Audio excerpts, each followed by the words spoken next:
Okay, we're going to get started. Sunshine Law, please be advised that this meeting is being held in accordance with the Open Public Meetings Act, Chapter 231, PL 1975, Sunshine Law, and that adequate notice of the date, time, and agenda has been sent to the Asbury Park Press and the Star Ledger and has been posted and filed with the Marlboro Township Clerk. Copies have also been sent to each district school and other area newspapers in accordance with the law. I just want to draw your attention to, but I'm not going to read in full, the statement of videotaping of public portion of Board of Ed meetings, public comment statement, no smoking on school grounds. Please stand for the Pledge of Allegiance. I pledge allegiance to the flag of the United States of America and to the republic for which it stands, one nation, under God, indivisible, with liberty and justice for all. Announcements, Michael? I do have one announcement.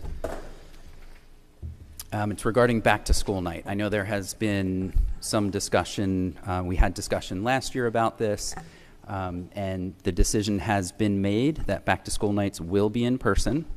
It might seem a little early to be talking about that now, but our next regular board meeting is the 26th of September, which happens after many of the back to school nights. So any parents out there watching or will watch this recorded, back to school nights will be in person this year. That's wonderful news. Thank you, Michael. Vin, roll call? Sure. Apologize. No, you're fine. Mrs. Jankowski?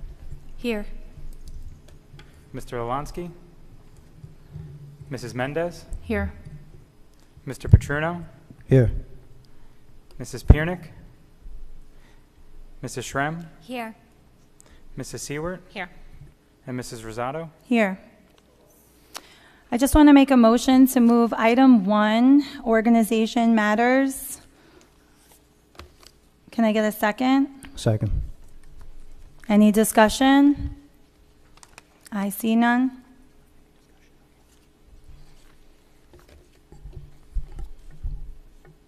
So the board accepts the resignation of Kathleen Amster as board president of the Board of Education effective July 27th, 2023. The board wants to thank Kathleen for her over 4 years of service to the Board of Education and the Marlboro School District and this community. Thank you. Also just want to note that applicants should send their resume to either via email, Mr. Caravello, or you can drop them off in person, and we'll be accepting those resumes until September 15th. Any other discussion by any board members? Well, also, a letter of interest with the resume. The posting is online. It's under the board agenda tab, and then you'll see the board vacancy posting. Thank you, Vin. Roll call. Mrs. Jankowski? Yes. Mrs. Mendez? Yes. Mr. Petruno? Yes. Mrs. Shrem? Yes. Mrs. Seward? Yes. And Mrs. Rosato?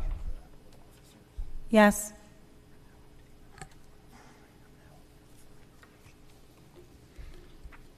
We're now going to go into the election of board president. Are there any nominations?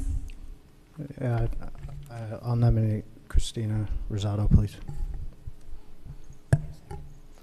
Any second? Annette? Any other nominations? I see none. Motion to close the nomination. Kerry? Second? Val? All in favor? This is just voting to close the nominations. All in favor of voting to close the nominations? Yes. Any opposed? Okay. Now we go into the roll call on the nomination of Christina Rosato as board president. Mr. Caravello. Mrs. Jankowski? Yes. Mrs. Mendez? Yes. Mrs. Shrem? Yes. Mrs. Seward? Yes. Mr. Petruno? Yes. And Mrs. Rosado? Yes. Thank you. I now want to open up the nomination for Vice President. Are there any nominations? I Annette? nominate Val Mendez, Vice President. Need a Second. I'll second it. Any other nominations? I see none. Motion to close the nominations. Carrie, was that you? To close the nomination? Yes. Need a second. I need a second. Aldo? All in favor to close the nominations? Yes. Okay, Roll call roll on the call, motion. Vin. Mrs. Jankowski? Yes. Mrs. Mendez? Yes. Mr. Petruno? Yes. Mrs. Shrem? Yes. Mrs. Rosado? Yes. And Mrs. Seward? Yes. Congratulations.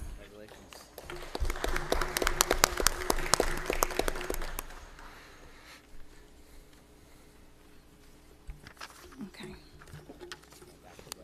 So now we're going back to the school bus driver and building maintenance personnel motor vehicle abstracts. Vin?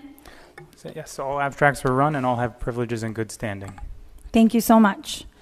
Michael, the presentation of access for L's testing performance. Thank you. I'd like to introduce Mrs. There she is. She moved on me. Mrs. Kimberly Georges. She is our supervisor of ESL. Mrs. Georges?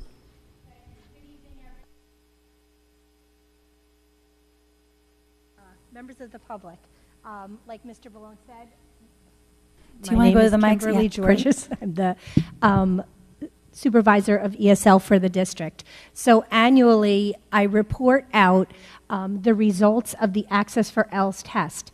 The Access for L's test is an annual test that is given to all of our ESL students. Now, most recently, I lost it.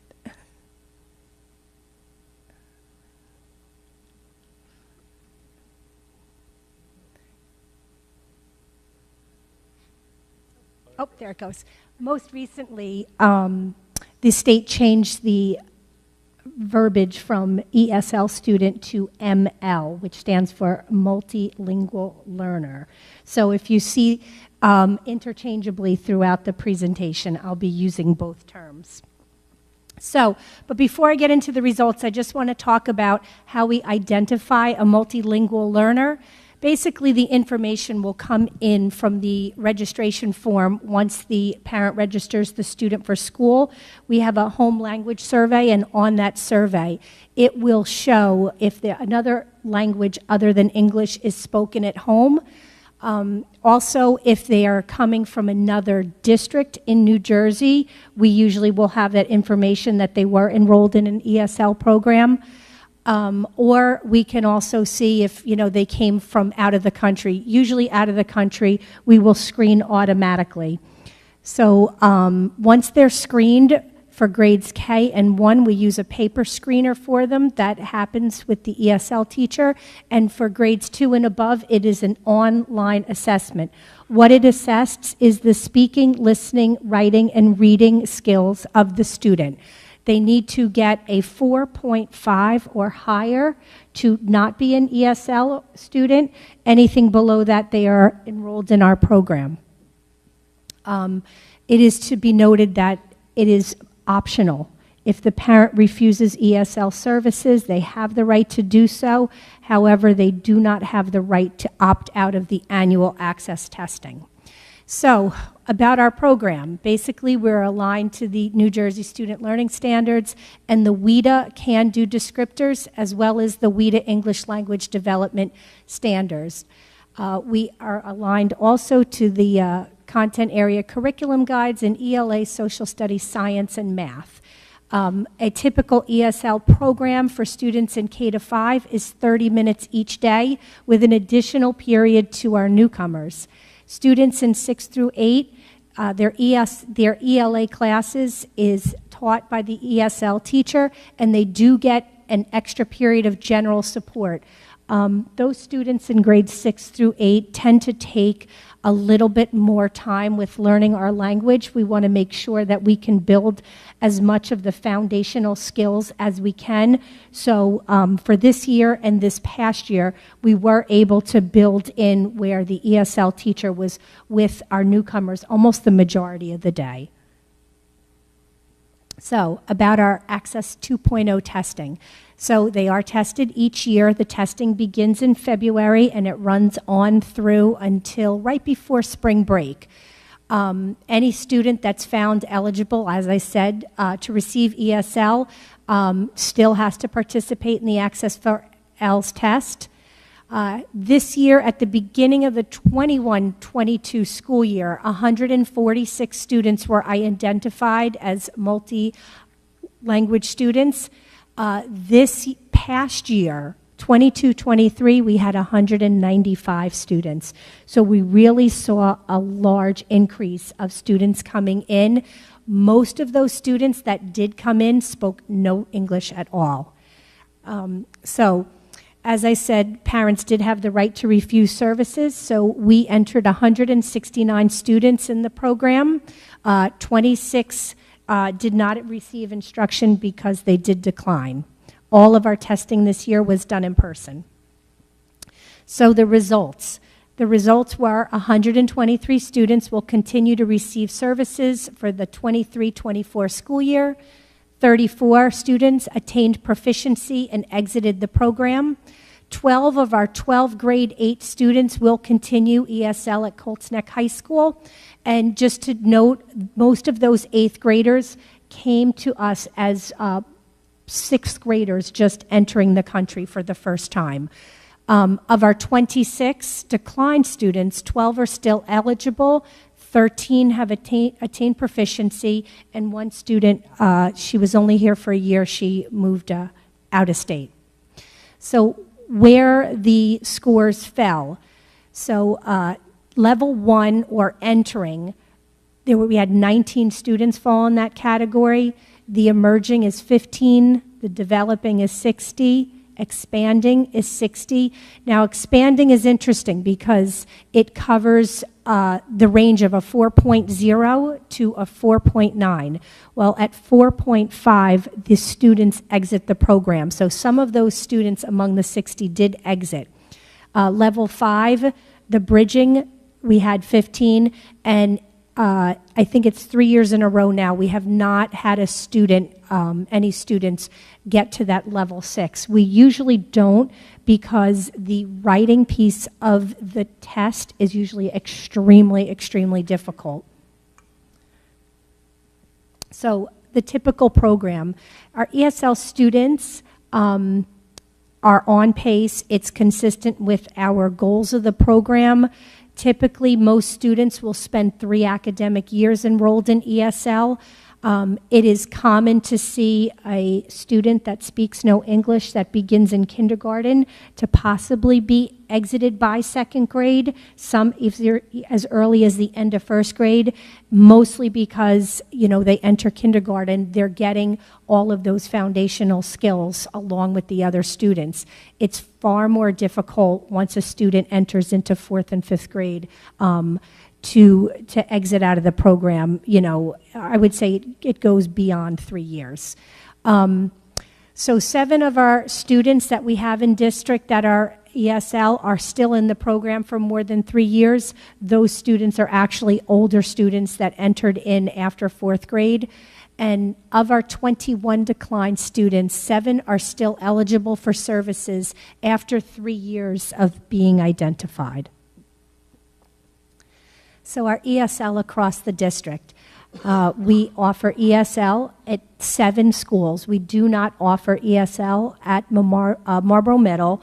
All of those students are transported to Memorial. We have a fantastic ESL teacher at Memorial who is really able to provide them with a wealth of services as well as assist them in learning how to maneuver through classes, try out for sports. And she works with the families, so she really does a lot. As it stands now, we have 20 students at Memorial that are ESL.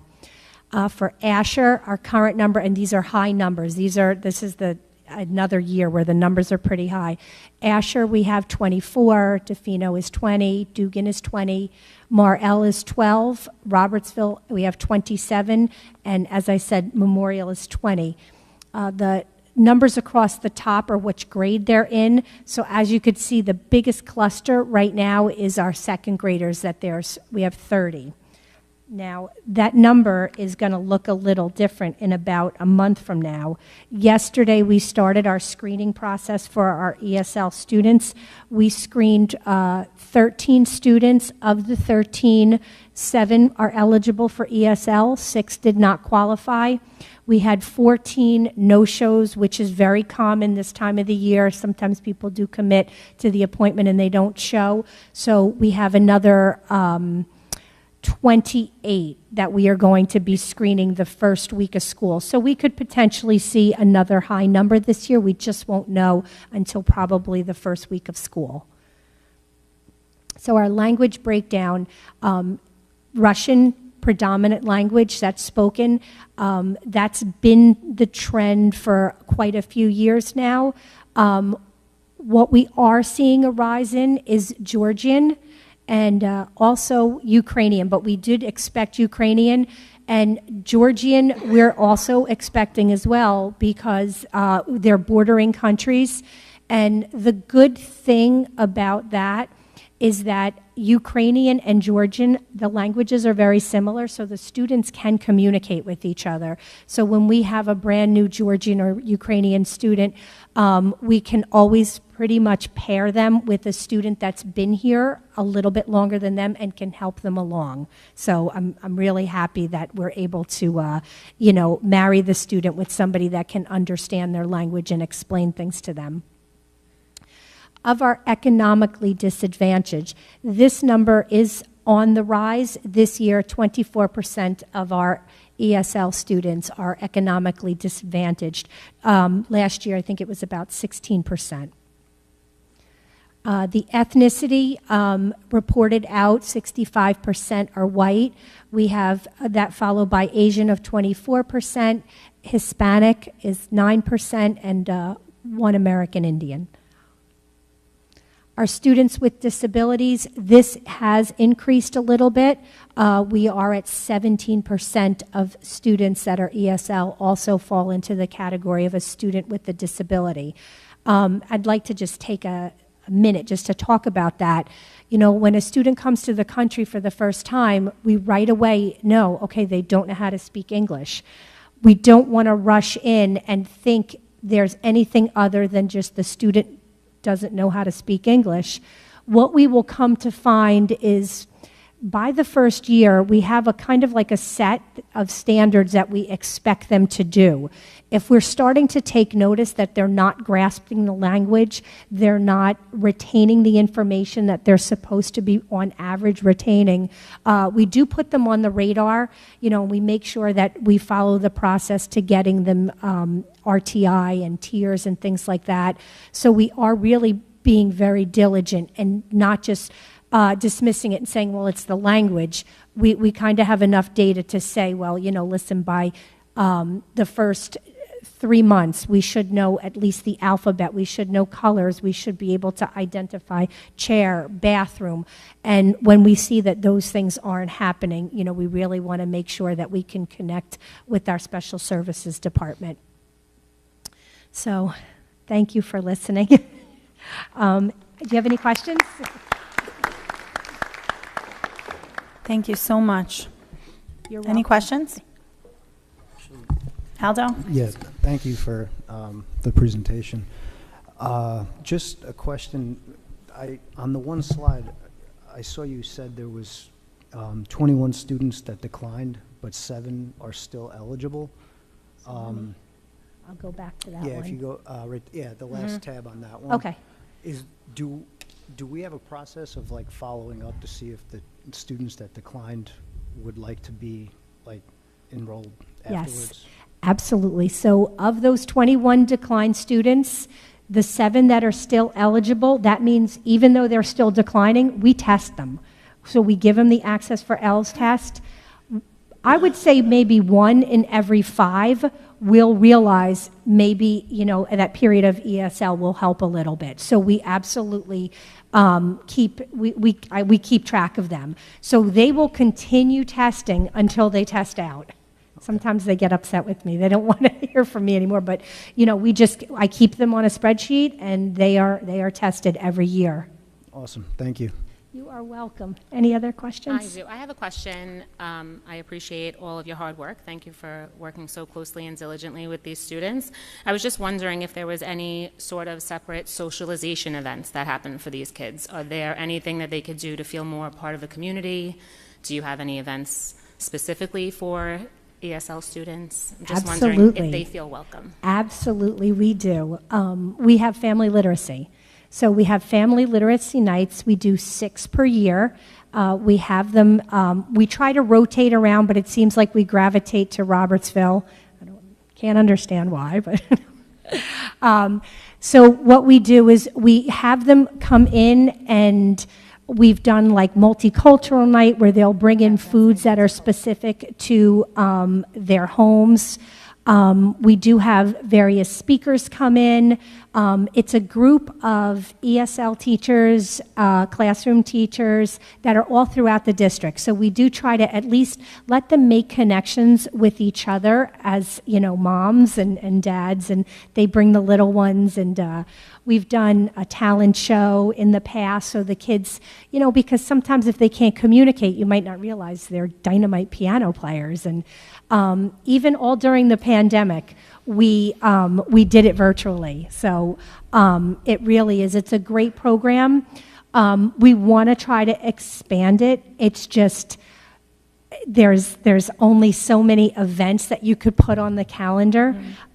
So this year we're kind of looking to see, is there something that maybe we could do a little bit differently, just to bring in some more. You're welcome. Anything else? Thank you so much for all your hard work. Thank you. Absolutely. Thank you. Okay, moving on to public comments. Sure. So first on my list, I have Shamoon. Good evening, board. Mr. Balone, is this good? Yeah, okay. So first, I wanted to take a minute to recognize, acknowledge, and thank the board members, Mr. Balone, Mr. Zittimer, for your work on Policy 5756. We all know how it's, by now I'm sure everyone knows that the injunction has gone through, but I'm confident that the board will not let that be the last word. So thank you for that, and thank you for continuing to fight for all of our students and parents. So second, I wanted to continue the conversation. Last month, I brought up ChatGPT, understood a little bit about how the board is thinking about it, what the board is doing about it, what the district intends, and had a couple of follow-up questions there. So first, having used it, everyone here I'm sure has in some form or the other, it is incredibly useful, but also dangerous, I think, for young minds.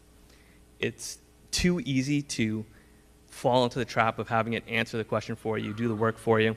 So are there safeguards in place? I know you said that there was discussions being had, but ahead of the school year, are there safeguards in place to prevent that from happening? And second question is,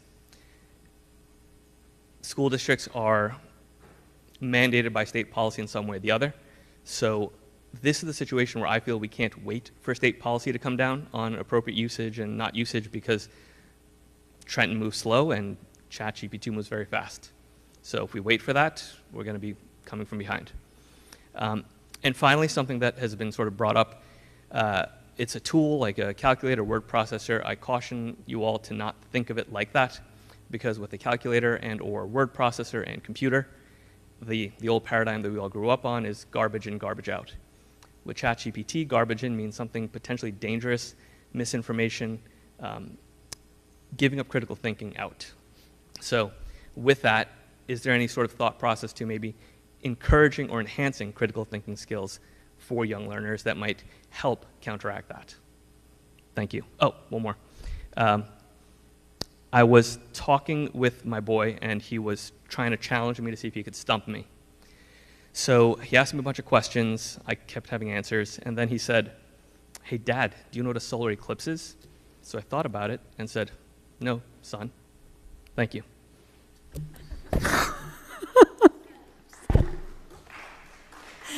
Thank you so much. I was waiting for the joke. I appreciate it. Anyone? Does anyone have any comments? Michael? It's easier. Yeah, Michael. Thank you, Mr. Siddiqui. Not only for thanking us for the work that we've done on the policy, just to address ChatGPT with a little more detail. So I personally logged in with our director of technology. Full disclosure, it was under her login, so I was standing over her shoulder because I was too scared to do it. And you'll know why in a minute. So the first thing we really wanted to make sure was that our students that their safety is kept at the forefront when, should they choose to use ChatGPT for things like how do I make a bomb, how to use drugs, or anything of the like. Also mental health issues like suicide. We put those things into ChatGPT just to see what it would come out with, and it actually responded back with information that at least made me feel safe to say something to the effect of, "I'm sorry, I'm unable to provide the steps to do X, whatever that may be. Should you have," let's say it was drug use, "should you have a drug addiction, here is the drug hotline that you can call if you need help. If you need help with suicide, there's some suicide numbers that you can call." So that made me feel at least a lot safer. Not to say that it can't be used for bad things, and we know that it can. But we're at least sort of getting ahead of that curve from the safety standpoint for our children to make sure, should they stumble across it, even we know a lot happens outside of our school walls, at home, on technology. So it does have that safeguard in place. So I was happy to see that. In terms of the critical thinking piece, which is essential for our students, something that I'd like to focus on over the course of the next, it probably will take a little bit, few years, is to really identify what the profile of an MTPS graduate looks like. And critical thinking would be part of that, at least in my head. So I would love, I have this vision of wherever our students wind up, right? We know they leave us in 8th grade. Wherever they go, whether they go to Freehold Regional, Monmouth County Vocational, a private school, or even out of state, what are we delivering to the world as a profile of a graduate? And we're going to be doing that work this year on defining that. What does it look like? What are the attributes? So from that standpoint, it kind of speaks to your critical thinking piece, which is, in my head, essential for what they'll need in the real world. Can I just ask a question, Michael? So regarding ChatGPT, though, I understand that there are certain websites that are blocked entirely when our children use their Chromebooks and so forth. Is that going to be in place for ChatGPT, or we're not there yet? So we actually have our administrative retreat tomorrow. So, or our kickoff, as we're calling it. So we're going to be discussing that as well, and I can certainly come back and report out. But yeah, we'll come back to you with, do we allow it, do we not allow it, and what are the parameters? Just make sure you throw photo math into that mix Well, as well. photo math has been around for a while. Thanks. Mm-hmm. Aldo? Yeah, so thank you for your comments, on 57, 56. Definitely appreciate the support. As far as ChatGPT, I got to be honest, I'm not very tech savvy, and I've actually never used it. I don't know if it's a website, an app. I've heard of its capabilities just based off conversations that we've had. But having never used it firsthand, I'm not really sure, like, you know, how to even access it. Is that something that we could potentially, you know, I feel like that's information that parents should probably have and at least be aware that it exists, because had we not had the conversations, I probably wouldn't, you know that it did. You know, maybe just something that we as a board can think about, you know, with administration. It sounds like, you know, that's something that we would want parents in the loop on, and, you know, like to know exactly what it does, how they can use it, you know, so that they, you know. That's a great idea, Aldo. You know, I know Annette has the coffee chats. We have October lined up. She's already writing it down, but that's definitely a good suggestion so that we can raise awareness so parents are in the know of what's going on and what the capacity is for ChatGPT if they don't already. Carrie? Thank you. I myself have also never used ChatGPT, I'm just going to be honest. But Val, I had the same question, whether the district firewalls can prevent them from using it in school. And in regards to critical thinking skills and students having access to it outside of school, which teachers can't control, however, teachers are very skilled at identifying student voice.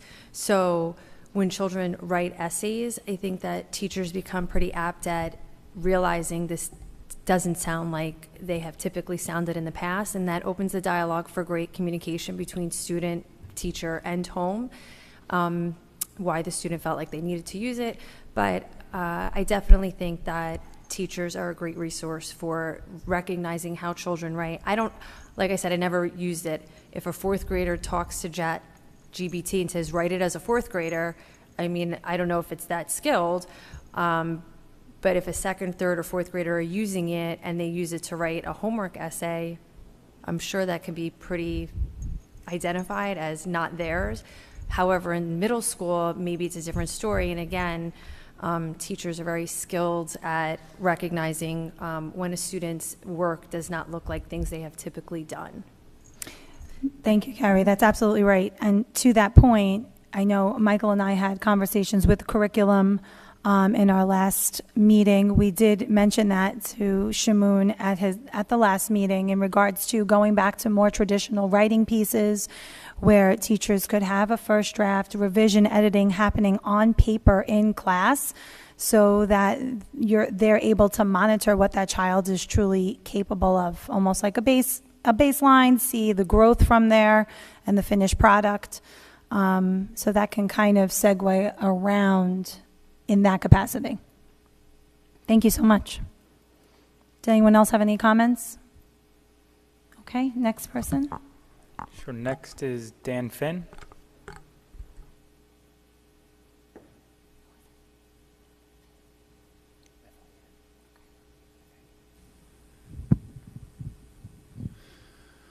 Okay, thank you. I appreciate the opportunity to speak. Dan Finn, Aberdeen.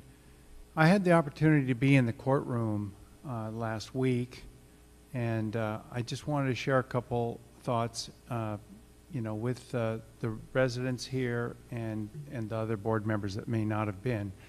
The first thing that happened was I had my 10-year-old son with me, and I put him on my lap. And one of the court officers came over and said, "Sir, you're going to have to move because you're in the view of the camera, and we have to protect minors." So we moved, of course, but I was immediately thinking, my son can go to a school counselor in this system and end up on puberty blockers without my knowledge or consent. That is harmful, okay? It is the first step, but it's harmful by definition, and it's on the road to further self-harm and mutilation in the worst cases.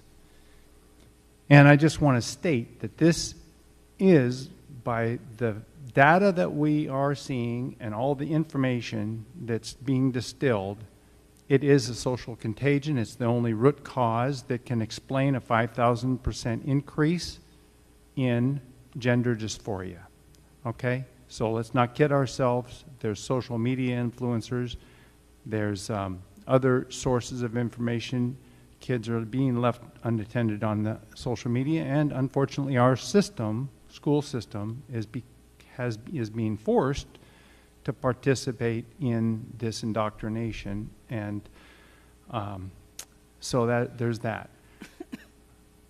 I would like everyone to think about child endangerment laws on the books in New Jersey, and I think council, I have some correspondence I'd like to forward you later that talks about what is legal and what is on the books for child endangerment laws. In addition to the fantastic defense that you provided, which blew away the prosecution one point after the other. There was no merit to the idea that these revised policies violate any discrimination law or cause harm to children. It's quite the opposite. So I applaud you for your defense. I think that you could have gone on for an hour with additional defense, and the prosecution did not have that. They were quite lacking, and it is a baseless and frivolous lawsuit, and parents should stand up and fight back, as should the school system. Thank you very much. Thank you so much for your support and for your comments. Does anyone have anything they want to add? Yes, Val? Oh, I have someone on the list, and then I will go out to the public to call. Next on the list is Alice Murray.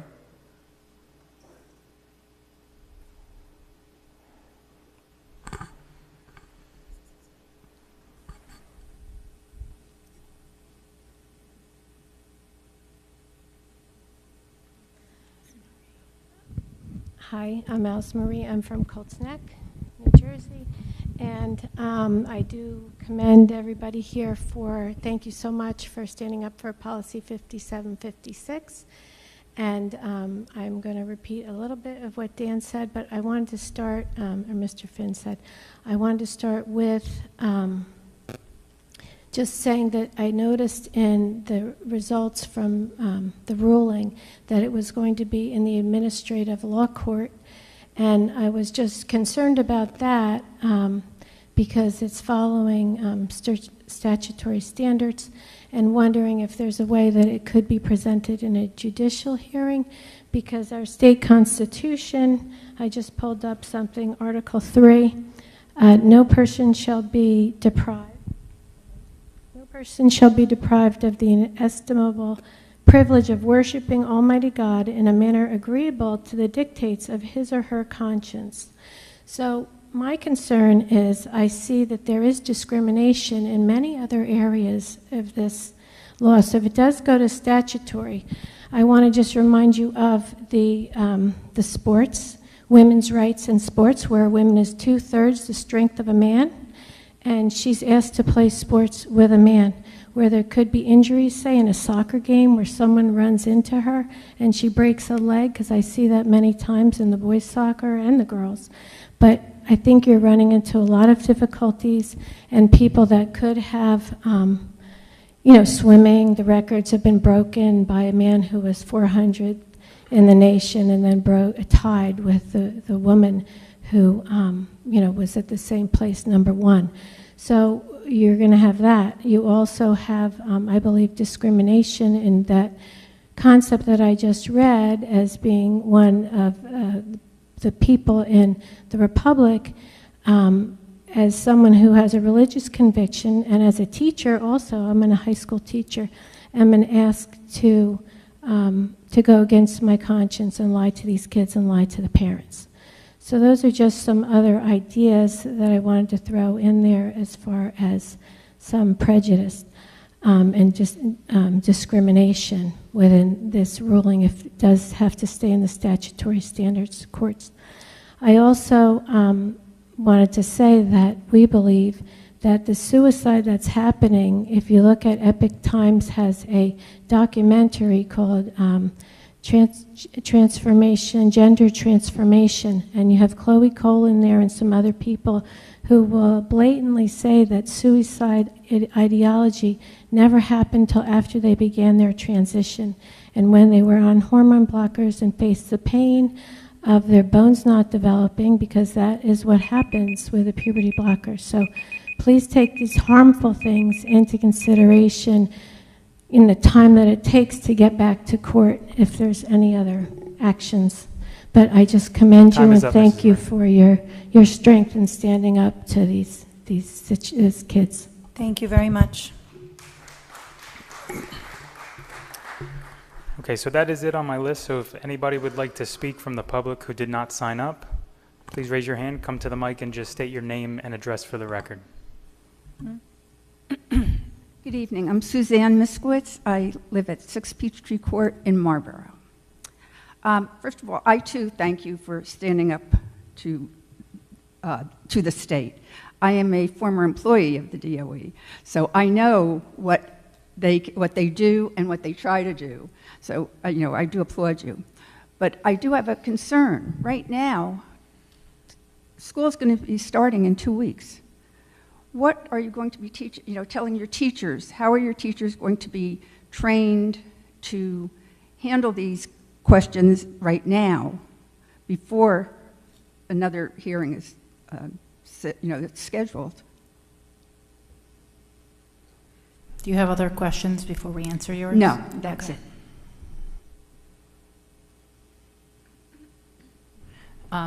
Just to let you know, and I have a statement on policy 5756, which I'll address later, but to address your question and just for the public to know, since the injunction was put in place on this policy that we had revised, we had to revert back to the old policy. So if you look on the MTPS website, the original policy is there until it goes to the next phase of the appeal process and all of that. So to answer your question, it reverted back to the old policy. Okay. But you are going to address it with the teachers, I hope, because I'm a former board member as well as a former president of the Teachers Association in New Providence. I'm also a former principal. So I have a lot of things that I have questions about because I would have been involved in this if I was still, if I wasn't retired.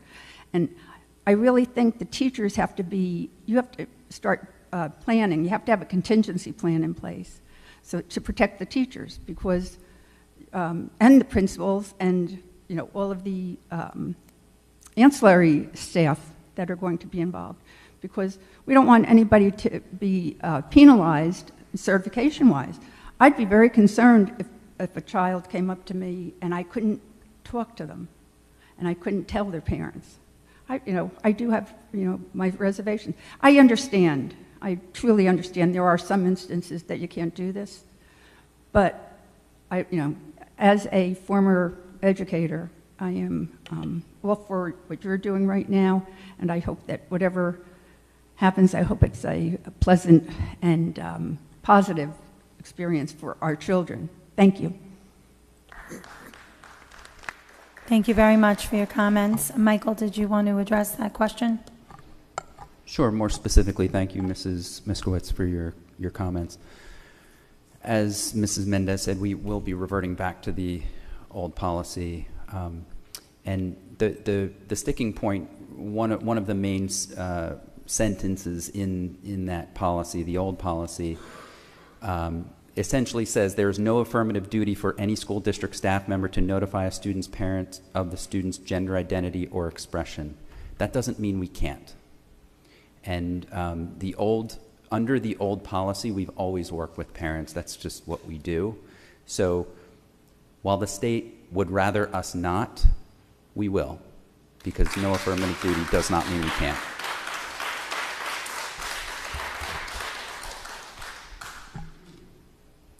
Thank you so much, Michael. You're welcome. Ben, is there anyone else? Anybody else like to speak? All right, please ask all your questions within the 3 minutes, and then we'll address them at the end. All right, Thank thank you. Jason, teacher, Marlboro. I just want to thank you for what you just said. I want to thank all of you guys for everything that you're doing. That line that you just said out loud, I wasn't going to speak, but I read all of 5756. I read 50% of the New Jersey State Constitution so far. I'm getting there. I'm almost done. I'm reading a bunch of other things too besides. And after really looking at it, that's the one that hit home for me, and I'm so thankful that you actually said that. I just to put it out there, you have a seclusion restraint policy. I kind of had a hand in that. Not a lot of people know about it, but I had a hand in it because the one that we had wasn't very good. This is years ago. And I looked at it and I was like, this is really not good. It's so full of holes, it's flimsy. But I didn't want to tell anybody that I was helping in revising it. And when I heard from Dr. Hibbs, you know, we went with 90% of your corrections, I was like, wow, I did something right. And I didn't want to say anything because, like, I'm an art teacher. What do I know about policies? Apparently, I know a little bit. And in reading 5756, there's so much wishy-washiness, for lack of a better term, inside of that policy. That's one of those things. There's other things in there that I have huge questions on that I don't understand. They refer to certain laws that I cannot find. I can't find them. And I'm going to be presenting that question to the board, like, can you help me find the law that's in your policy, the state policy, that I can't find? That's going to be one of my questions. But with this whole thing, for me personally, I look at it and I'm like, my rights, I feel like I'm being intimidated. I feel like I'm being intimidated by not being able to speak. I run by the axiom that the truth shall set you free. Caveat, except for minors that aren't allowed to tell their parents about what they want to do with their lives. Doesn't make any sense to me. So my religious freedoms are being impinged. The way that I work in my home, values, morals, things like that, I'm being discriminated against, honestly, by the policy. You read that part of the state constitution. It's a policy. It's not law. It's not upheld by the law. It doesn't make any sense to me. It's just a policy, and policies can be illegal. That's possibility. It's what it is. And by them making the turnaround and using the law of discrimination to try to uphold their policy, it's laughable. So thank you for everything you guys did.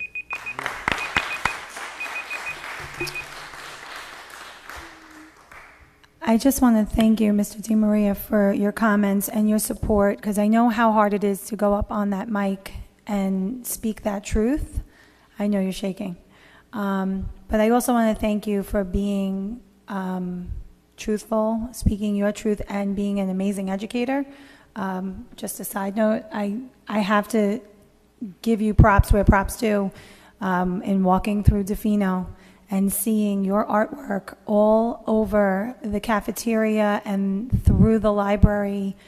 I mean, I had to videotape it to show my children because it was astounding. So you are wildly talented, so don't sell yourself short. And thank you again for your support. It really means a lot. Mr. DiMaria, I just wanted to say one thing. I was there, Jessica was there, and Christina was there. We were going to shout you out too, right? I think that your artwork, I'm sorry, I know we're on public comments. You should all know that he's wildly talented, that the walls of DeFino in the library, I could spend hours looking at the beautiful artwork. So I just want to thank you for your dedication to the school. Really, thank you. I thank everybody, but we just happened to take a tour the other day of DeFino. So thank you so much. I also wanted to say that I think that it's pretty amazing that you've come up here several months in a row, and I really commend you for asking questions.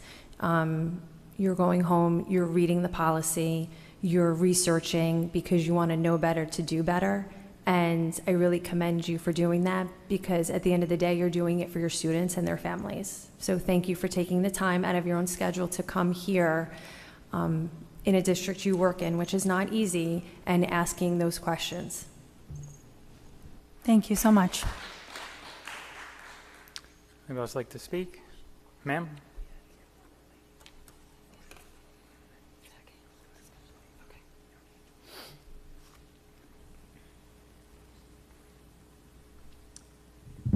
name is Jennifer Woodruff, and I'm a resident in Marlboro. My daughter went to Marlboro High School, and I'm a grandmother, and I'm old.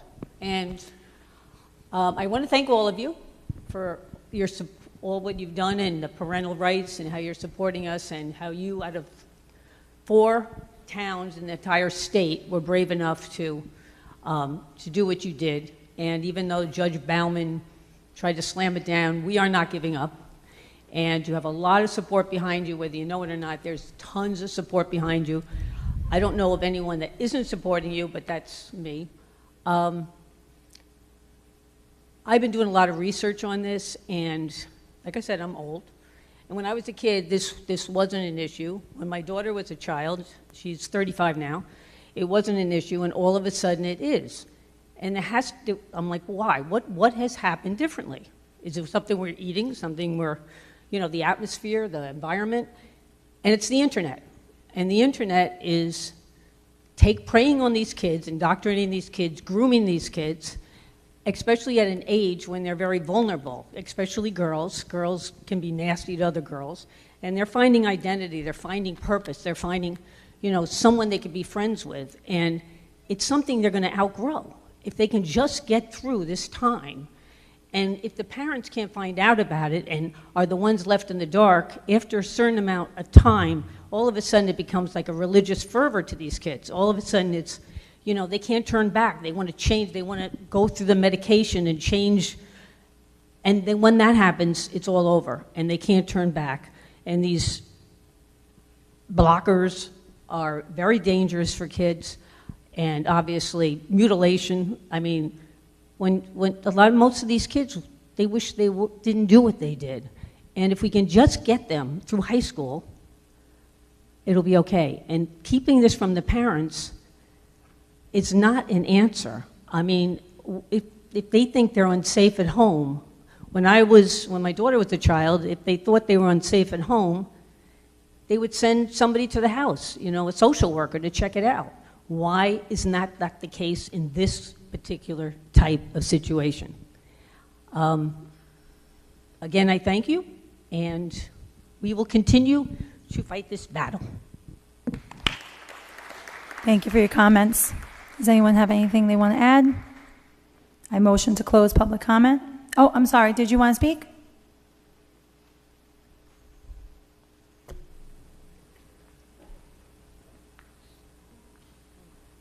Sure. Okay. My name is Cheryl Scorzo. I've lived in Marlboro for 40 years. All my children went through all this, school in Marlboro. We moved here because of the reputation of the excellent, school system. So my children were well prepared. They all got accepted into great colleges, have great careers, so everything is great. I, too, am a grandmother, and a lot of my friends that are still living in Marlboro are, too. So, of course, we're very concerned about what's going on. In fact, I was playing with my 5-year-old grandson today, and I don't want to have to worry when he's put on the bus, what's going to, be said to him when he goes to school, because they're little and they're very impressionable. So I do want to say I couldn't attend the June board meeting, but I watched it on video, and I was very impressed with this board, and I commend you, for your strength and your courage to fight for parents' rights. It's so important, and for doing what you're doing. I'm a special ed teacher in a high school in a different district, and I'm very close with my parents. And for the special needs students, it's very important, how they're going to survive after they leave, the school. So I work very close with my parents. Last year, I organized 4 different workshops for them for resources and support systems.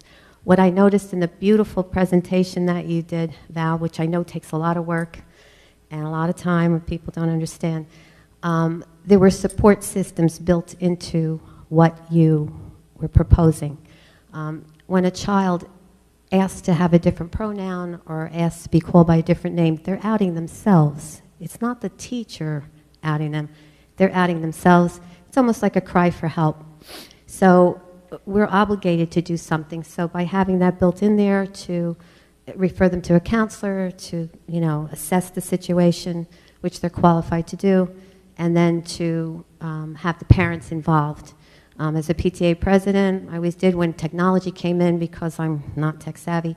Our computer teacher did a little workshop for the parents, so that this way they could help the kids, on the computers. So hopefully I heard that you're going to be doing some parent coffees or whatever.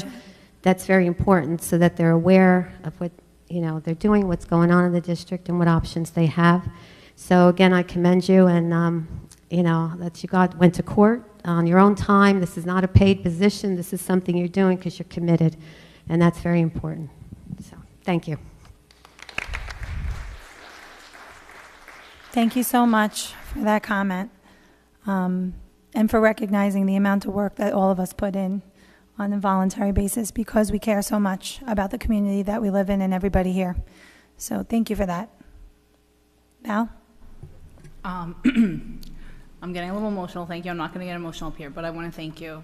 The purpose of this whole policy was to make sure that all students feel supported, both at school and at home. And I know I gave a few presentations to make sure that people understood the spirit behind what we were doing. But in the end of all of it, it's about families. And so thank you all for supporting this board. Thank you for coming to court, whoever came, whether you stood outside or inside. And I was going to say this later, but since you spoke, I'll say it now. We're not giving up on parents and families. We're continuing to push forward because parents are just the backbone of our community, and we need to support our kids. And so we just want to thank you. If you're not with this policy or you're not, behind our cause, I respect everybody as well. But for those of you that are with us and are out there, thank you so much. We really do appreciate it. Thank you.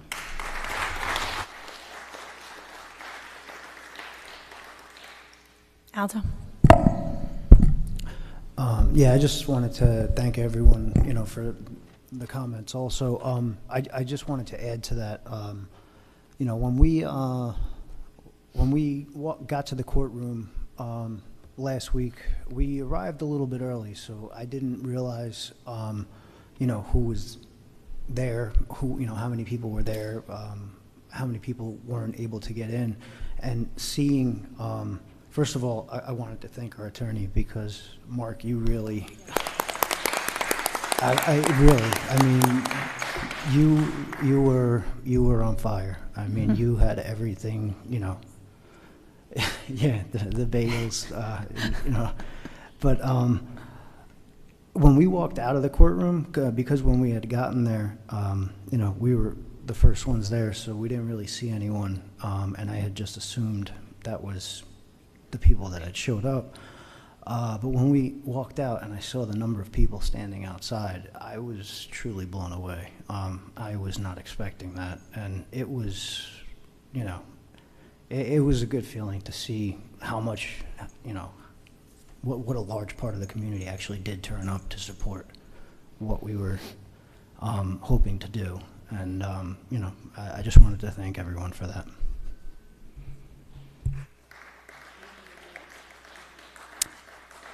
You have a question? Hi, my name is Aditi Gandhi. I live on 407 Gallia Grove. So I have a question. I'm a very concerned parent myself. I have 2 little ones in the district, and I do appreciate everything that the board is doing. I'm all for parental rights, but my question is, I want to understand, and I'm going to address you, Mr. Zittermer. Does policy 5756 allow students to come in and say, I want to get a sex change done, and that the school sort of allows them to do it and keeps that away from the parents? Like, what I'm confused about is everybody's talking about how this policy is allowing kids to do that without parental notification. So I want you to clarify for me and other parents in the room, is that truly what 5756 policy is?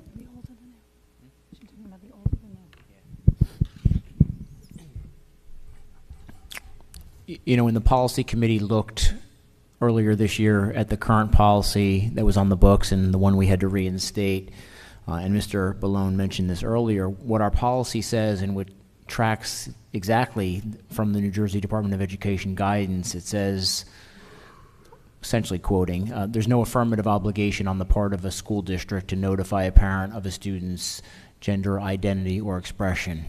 We all scratched our heads and said, what does that mean? To use your example, does that mean we're prohibited from notifying parents? Does it mean we can, we can't? It was vague, it was unclear. And so that's why we decided to take this policy on and leave no ambiguity that if a student does change their gender identity or expression in the ways that we talked about, using different names, pronouns, restrooms, athletic teams, and so forth, we wanted to create a clear path forward for the staff around here as to how to handle those situations. But the question more is about what's being told and what's shared and what's amongst all the parents right now. The fear that now they're going to go get, you know, a sex operation done and change their gender, and that's why they're behind policy 5756. Can you tell me can you explain to us again, does the old policy that was already in place, does that allow for that to happen? Or is it more just, you know, being called a different name, by a nickname, right? I mean, I grew up being called by a different name. They called me Adidas, they called me a lot of different things, but what my question is, there is some level of, there's some level of conversation going amongst, again, right now today, a bunch of people came up and spoke about it, that thank you for stopping, you know, our kids from having to have a sex change and take these medications, but does policy 5756, before it was changed, is that what it allowed you to do? Can I just say one thing, Mark? Sure, just to be clear of your question you're asking is, does the school allow the child to have a sex change? You're talking about a sex change as a medical procedure. Correct. A child, I don't know how that would work, how a child would have a sex change during these school hours, that the school would be okay with that. I'm just a little confused. I want to generally it wouldn't answer. be during school hours, so I think what's happening I is... think just to be clear, a sex change requires medical intervention. So a child having a sex change and the school not telling them, I'm not sure how that would work. So the policy states, if you go back and read it, because the old one is on the website, and thank you for coming here and asking, is the child can change their gender identity, which means they can come to school and they were born as a girl and decide in school they would like to be called John instead of Jane. They can do that in the school with this policy in place. And though it does say there is no affirmative duty, which means it's up in the air right now with what they can and can't do. A teacher can, I'm not saying a teacher, just in the policy itself, they are not required to tell a parent. So it actually also states in the policy that the school can create secret, and this is the words in there, secret confidential files that the parents will not have. Just to be clear, I don't think the policy says the word secret. I'm sorry, it says separate confidential. Separate, yes. The policy says separate confidential files that with the different name that the child wants to go by, that the parent does not have to have access to. So I just want to be clear that we're answering your question. Your question is on sex change, which requires medical intervention. Correct. So then when parents are coming up here Yes. and making those comments, why isn't the board clearing it up and saying, the policy doesn't allow you to take medication. The policy doesn't sit there and allow you to go get a sex change. Why not just say it's just about changing your name in the school, right? What the policy truly stands for. Just to be clear, though, it's not just about changing their name. They can also use different facilities. They can play on different teams, and I understand that. But when Mr. Finns made this statement about puberty blockers, he was saying that that could be. He wasn't referencing that it was in the policy, or I would have clarified it.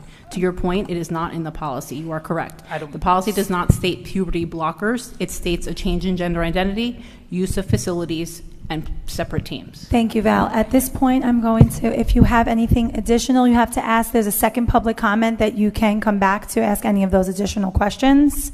I know there was someone else that had signed up, right, Vinny? Yes, Mr. Mathias, is it for the first or second? You signed up. Mr. Mathias, second comment? No, none. No.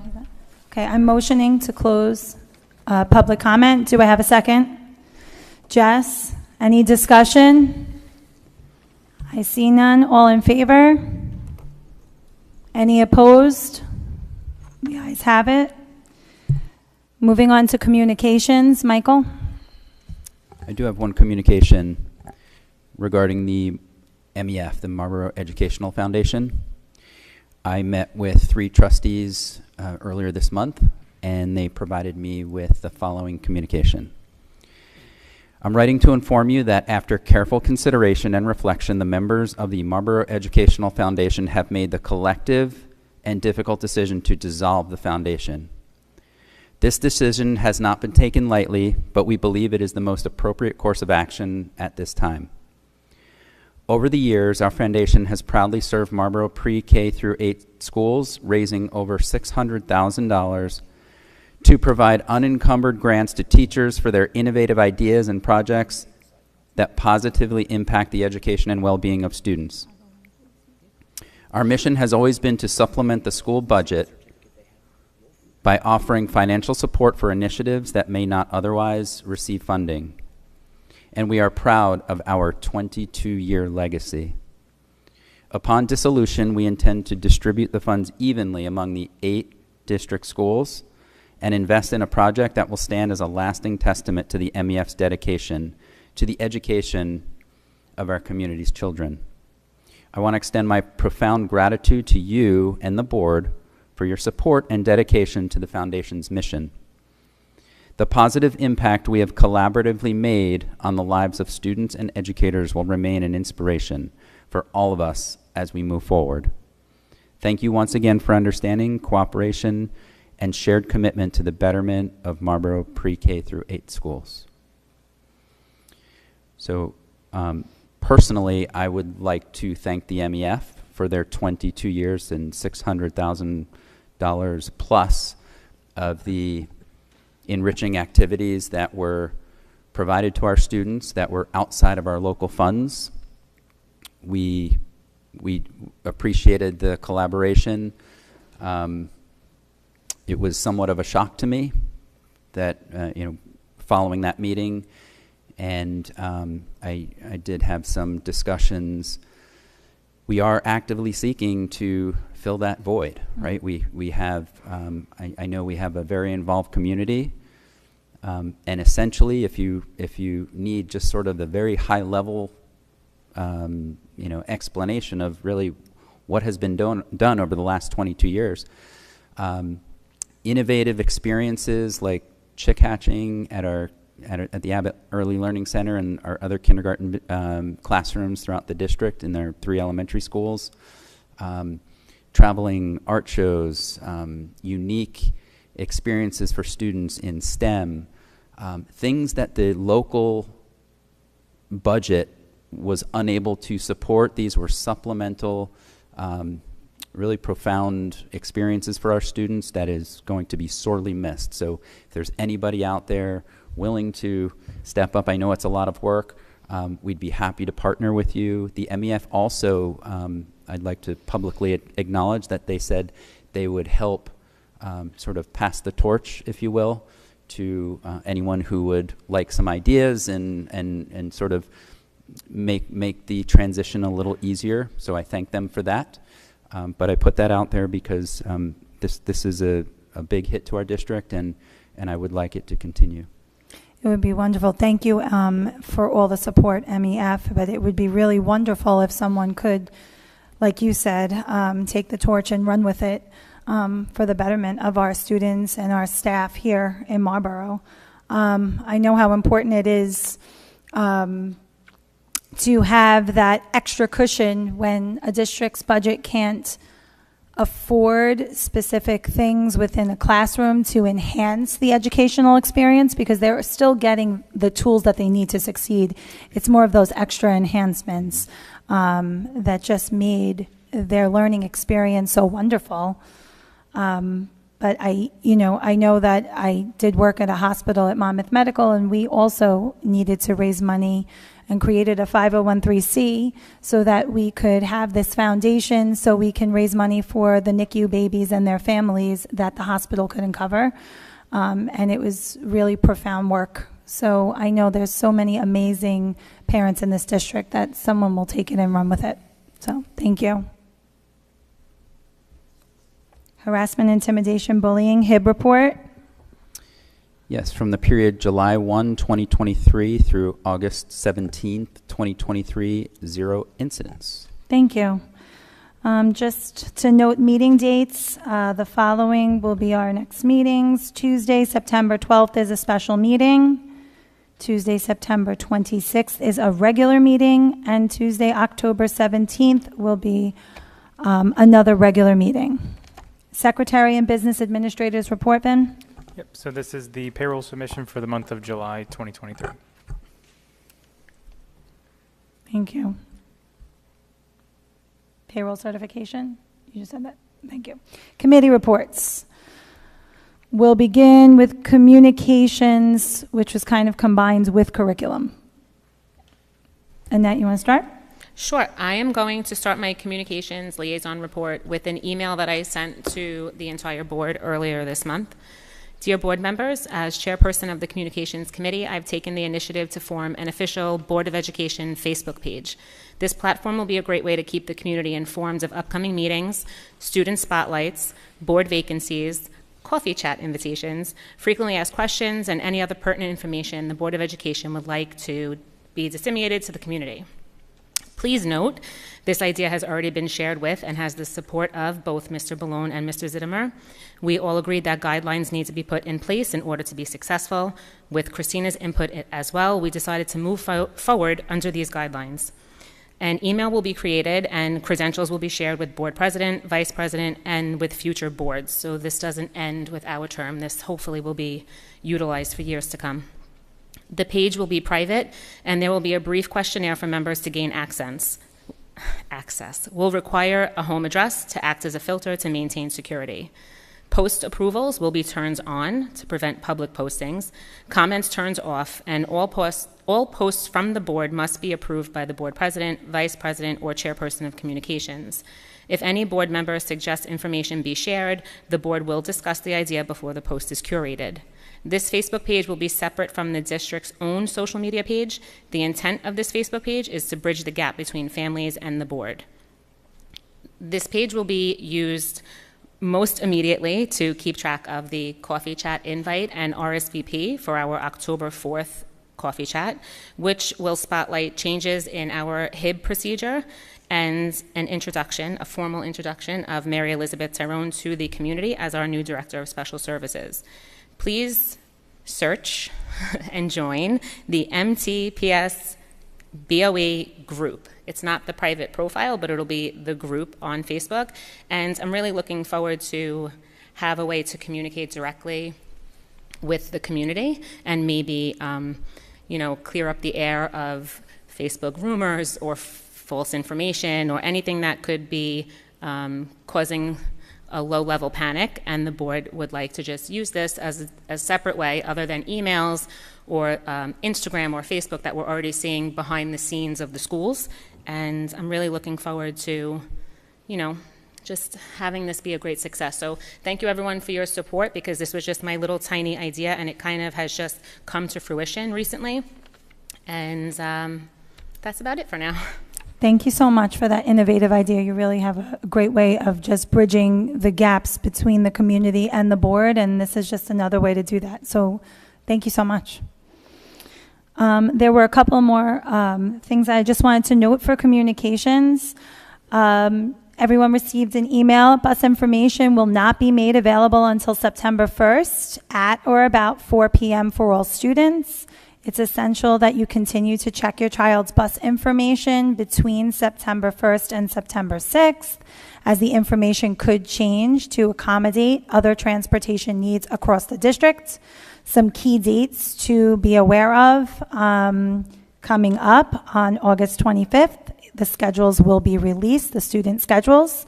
September 1st, bus information released, and September 6th will be the first day of school for students.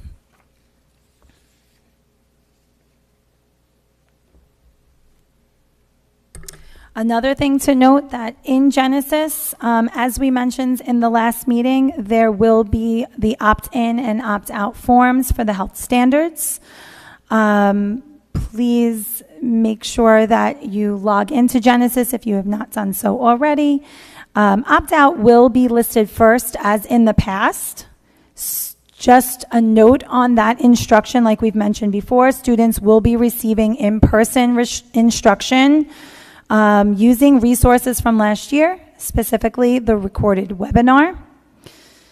Another thing that we added, and thank you to Ms. Gross for this accommodation, but in order to be more transparent, we requested that this version, the lesson that was recorded that will be delivered this year, is posted on Genesis so that parents can view it prior to selecting opt-in or opt-out, so that you can make an educated decision before making your selection. So thank you again, Mr. Ballone and Ms. Gross and all of our administration for aiding in this way for parents to be kept in the loop and making educated decisions with their children.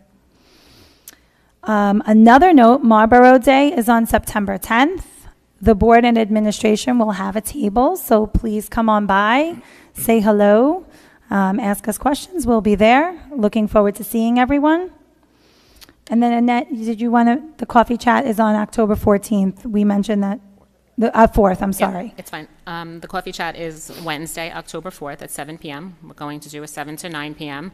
Looking forward to maybe door raffle, incentives to get people to come out, because it is a great way to meet members of your community, to meet members of the staff, to meet your board members without having such a formal discussion. So I really do encourage. Our first coffee chat was about the webinar. So we had a great turnout. We had very healthy conversations and discussions, and I think it put a lot of people's minds at ease. So we're always thinking of new topics and new things to discuss, which is why I appreciated the Chat GPT conversation.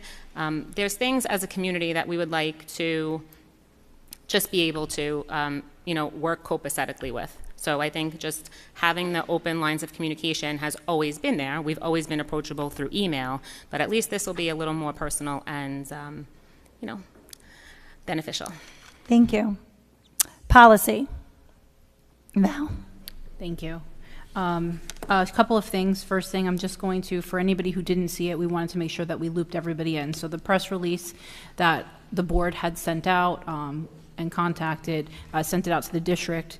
On August 18, 2023, a judge in Monmouth County granted a preliminary injunction which blocks this Marlboro Board of Ed amended transgender pupil policy under the matter until the matter can be fully adjudicated at the New Jersey Division on Civil Rights. The state of New Jersey and the head of the DCR are challenging the board's amended policy, at the DCR claiming that the amended policy is discriminatory in violation of New Jersey's law against discrimination. To recap, the board's amended policy requires school officials to notify parents if their own child changes his or her gender identity or expression, which is typically manifested by the student using different names, pronouns, restrooms, changing facilities, and participating in activities or sports of the gender with which the student identifies. Under the amended policy, notification will occur after a school counselor collaborates with the minor student about how such notification will occur. If there is a health and safety concern for the student, notification will not occur until the concerns can be resolved to everyone's satisfaction. The board strongly refutes that this is discriminatory. In fact, the board believes that the judge's ruling, which places the board's policy on hold for what could be several years, is a significant step backwards for parents who have a constitutional right to be aware and involved in the upbringing of their children. The board also believes it is potentially harmful for this pre-K through 8 student population, as they will not have the benefit of parental involvement and support unless the minor student consents to such parental disclosure. In Attorney General Plotkin's statement regarding this case, he stated, "The state has always respected the rights of parents and agrees that parents should be involved in important issues involving their children, and that the state is not targeting parental rights. However, the board seriously questions how he can make such a disingenuous statement when his lawsuit does exactly that. It seeks to prevent the parental notification and involvement that is the keystone of the board's amended policy. The Marlboro School District believes in partnering with parents and students. However, the state's position is that the determination for such a partnership shall be left in the hands of a minor child, some of whom are as young as 5 years of age. The board is currently considering its options for appeal as we continue to advocate for parental rights and your ability to be involved in all aspects of your minor children's lives." Thank you, Val. One other thing that I'd like to clarify, and I want to say I always appreciate when people come up. Thank you for coming up and asking questions, because it is really important, because there is a lot of misinformation out there. And thank you again, because it is important that we clarify. One thing that has come up is the cost of this lawsuit to the district and the community and the taxpayers.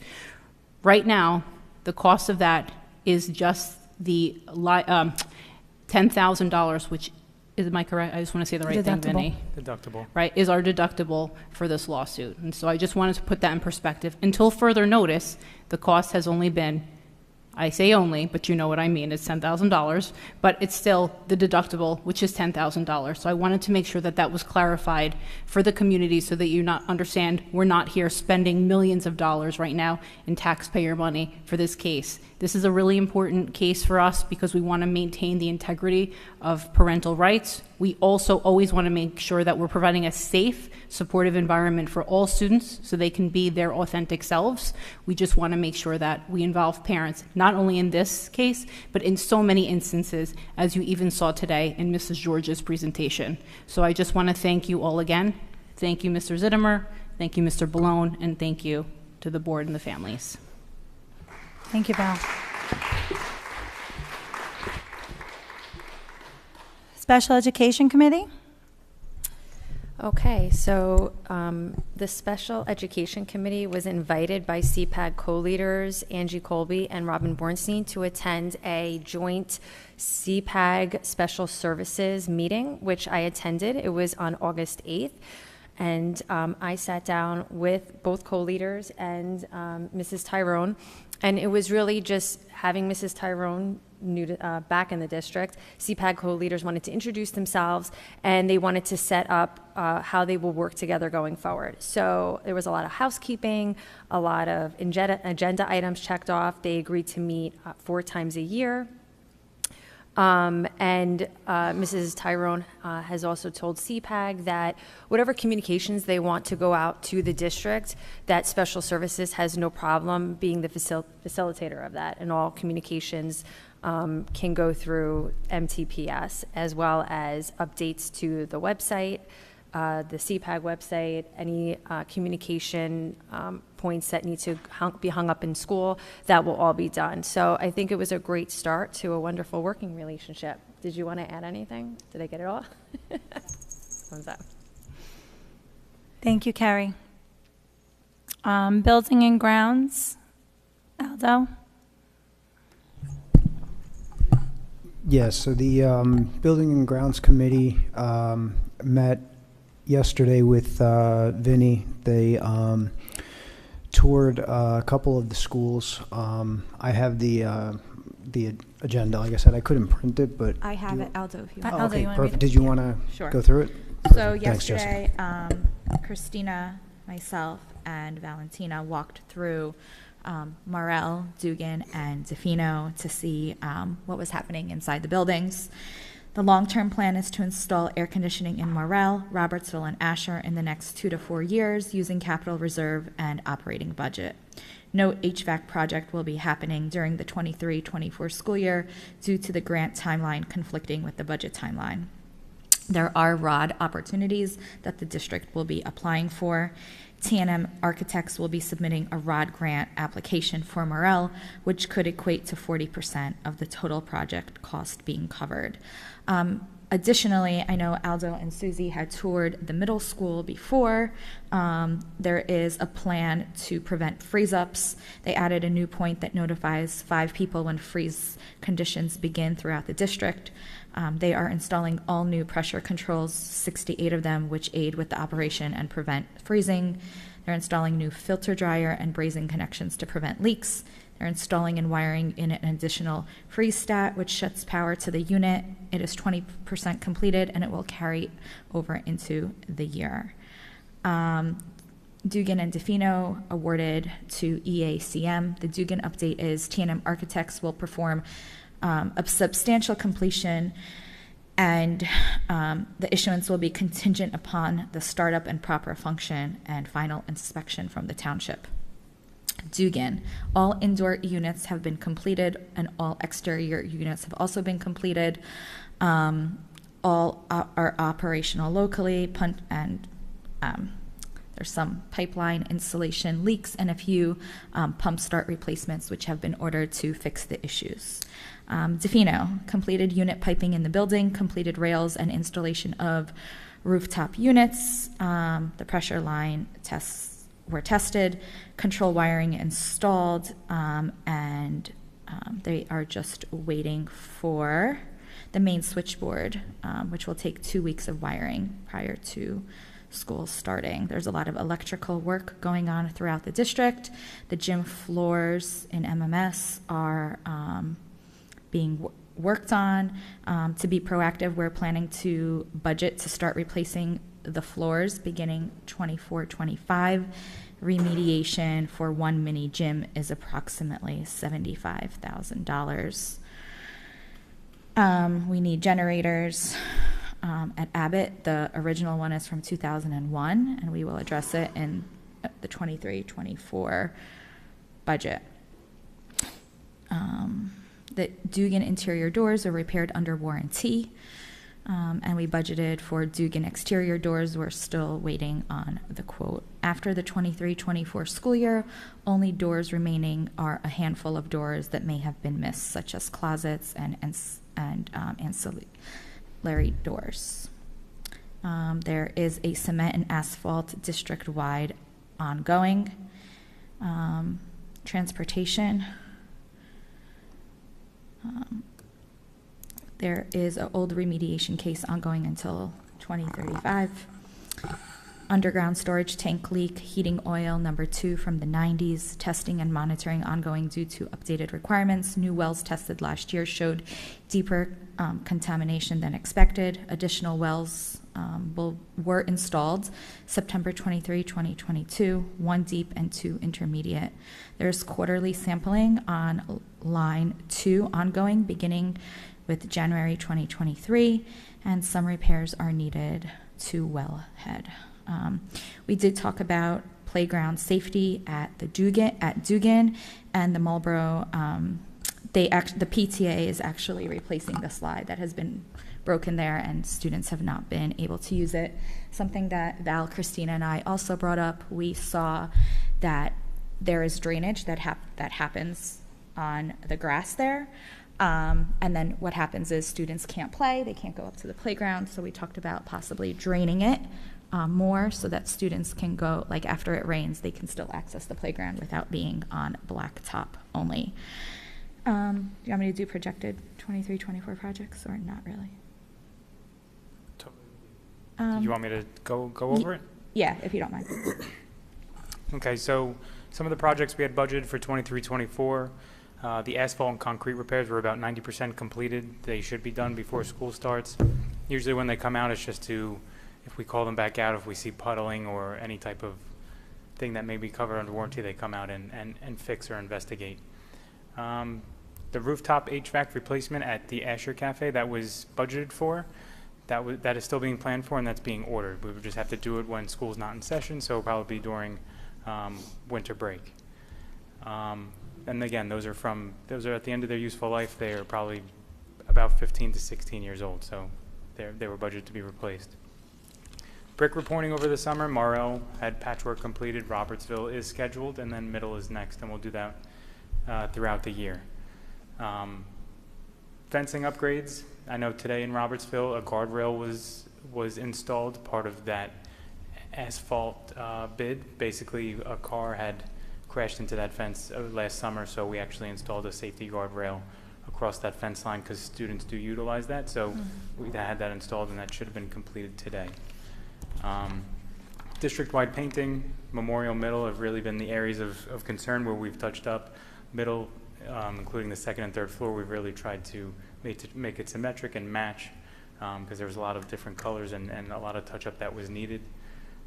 District-wide tree removal we continue to do, and then the flooring upgrades was a big one.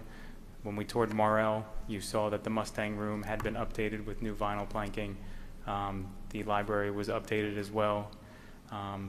Dugan, you had seen, in Defino, you had seen the cafeterias, you had seen the media centers, and then a couple of other classrooms that had been updated with new VCT that started bubbling, and we replaced that under the budget.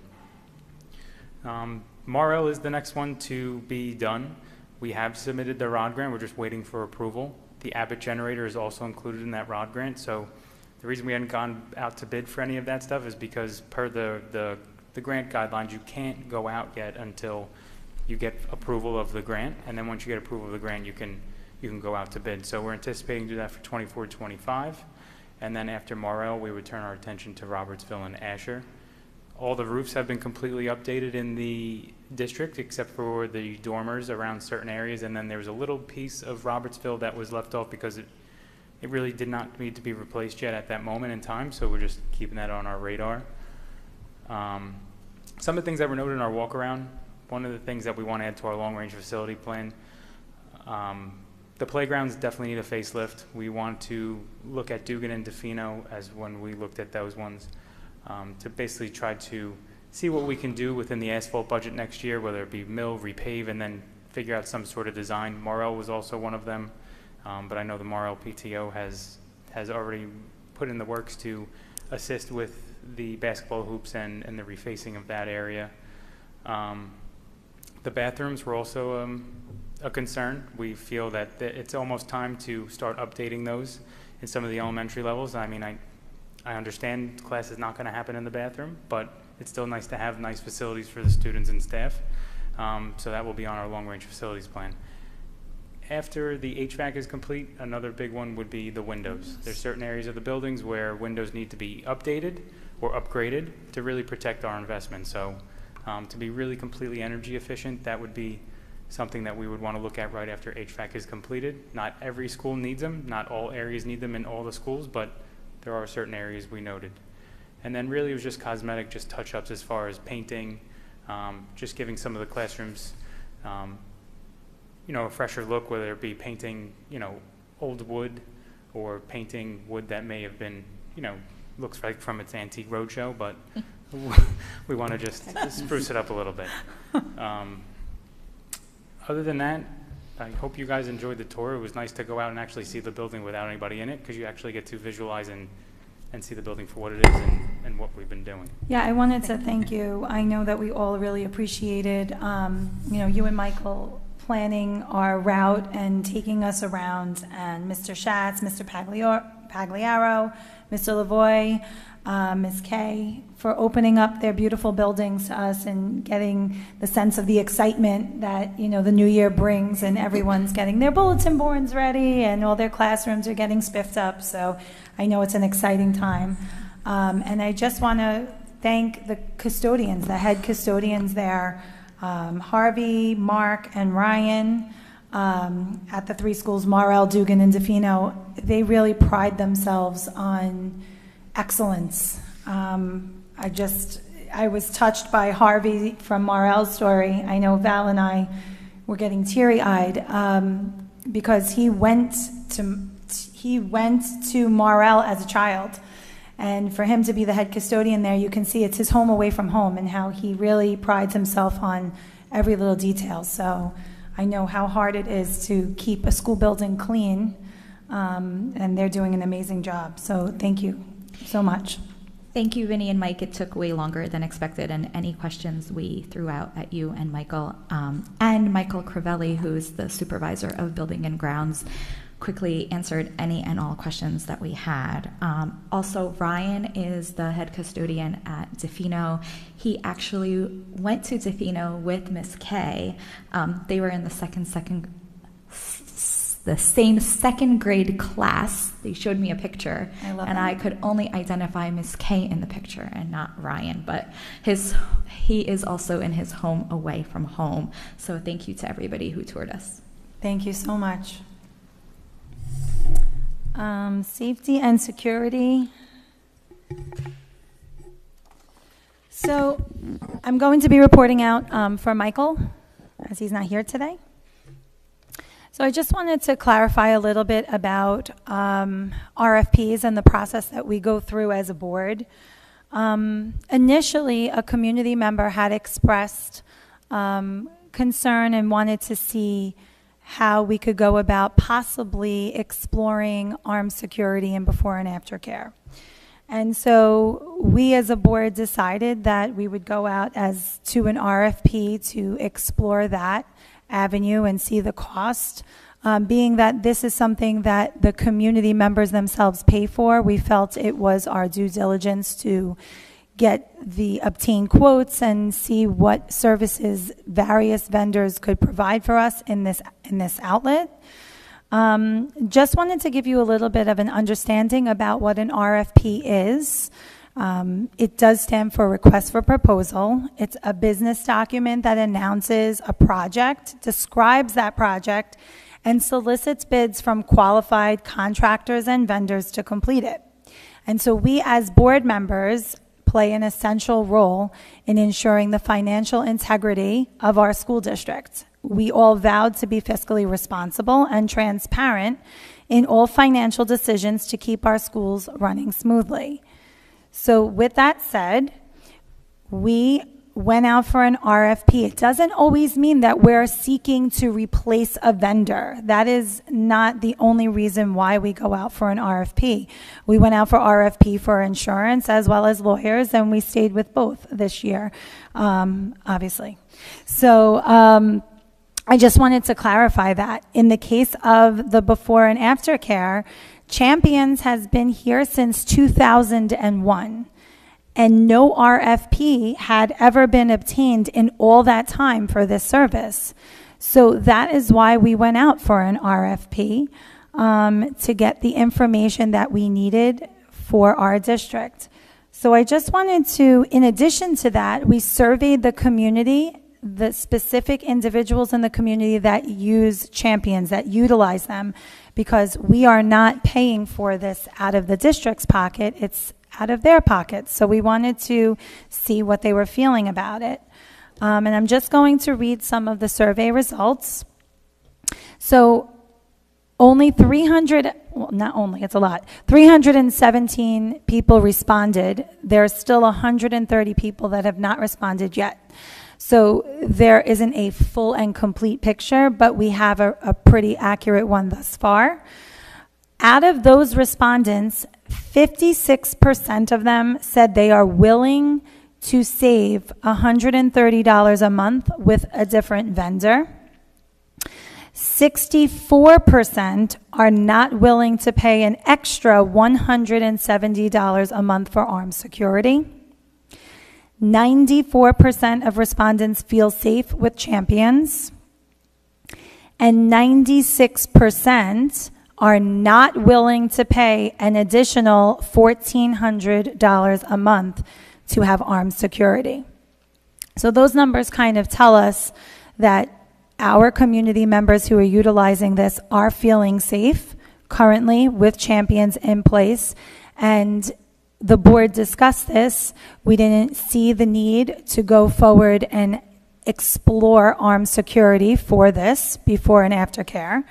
But with that said, we heard your voices, and 56% is more than half of the people who are looking to save money in this world. So with that said, we will probably be going out for an RFP again at some point this year for before and after care. Vin, do we know the process of like when we would have to do that, just to get accurate, up-to-date pricing? So normally, you would start building the RFP in December, January, and you would submit it so we don't run into the same problem we did this year where cutting it close to where school was going to begin, because there is a procedure with licensing and other areas that need to be obtained if you were to possibly change a vendor. So probably right after the new year begins. Thank you very much. And we apologize for any confusion or any concern that it caused anybody with this decision-making process. We really just wanted to get all of the facts for you so that we could present it.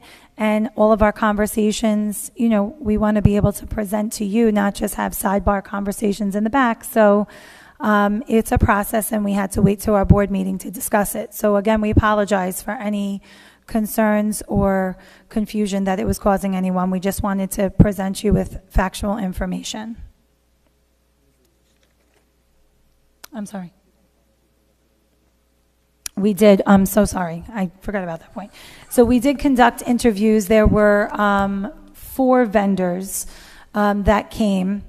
And out of all the vendors, we noticed that there was one company that was 107, was it 170 less a month? 130. $130 less a month. That was what precipitated us to say, well, let's see what the community is thinking about this, because that's a significant amount of savings that we would want to be able to offer our community members. I mean, I know times are tough for everyone, so it would be nice to save money if we could. It's just a lot of the issues that came up with that was licensing and making sure that we can get somebody here with ample time for the community to feel comfortable with their most prized possessions, their children.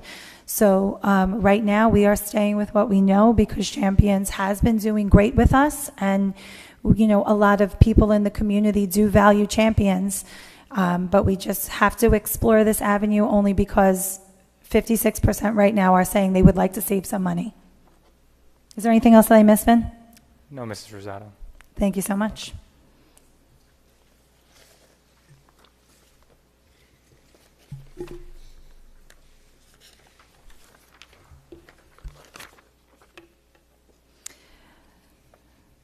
Now we're going to move to the discussion of the 23-24 school year Board of Education goals. I emailed the goals. We kind of all worked on these together. And after our last discussion publicly, we came up with 5 goals that I will read aloud, and then we can have any further discussion. The first goal would be community involvement and interaction. The MTPS Board of Education values the involvement of the Marlboro community and their input into making our district accessible and considerate to all. In order to achieve this goal, MTPS will engage the community in more robust forms of communication, focused on transparency and relationship building. We will enhance community relations through improvements to our website and social media platforms, as well as continue communication and relationship building through coffee chats. Additionally, we look to build more opportunities for parents to engage with their children and teachers within the typical school day. The board will continue to support the involvement of parents in the process of setting high expectations, strong values, and morals in a supportive home environment that will result in positive student learning. The MTPS Board of Ed will continue to utilize available communication tools to promote noteworthy accomplishments of all students and staff of the district, as well as encourage parental involvement. In order to achieve this goal, district personnel will promote accomplishments through various opportunities, including, but not limited to, email notifications, text notifications, newsletters, webinars, social media, etc.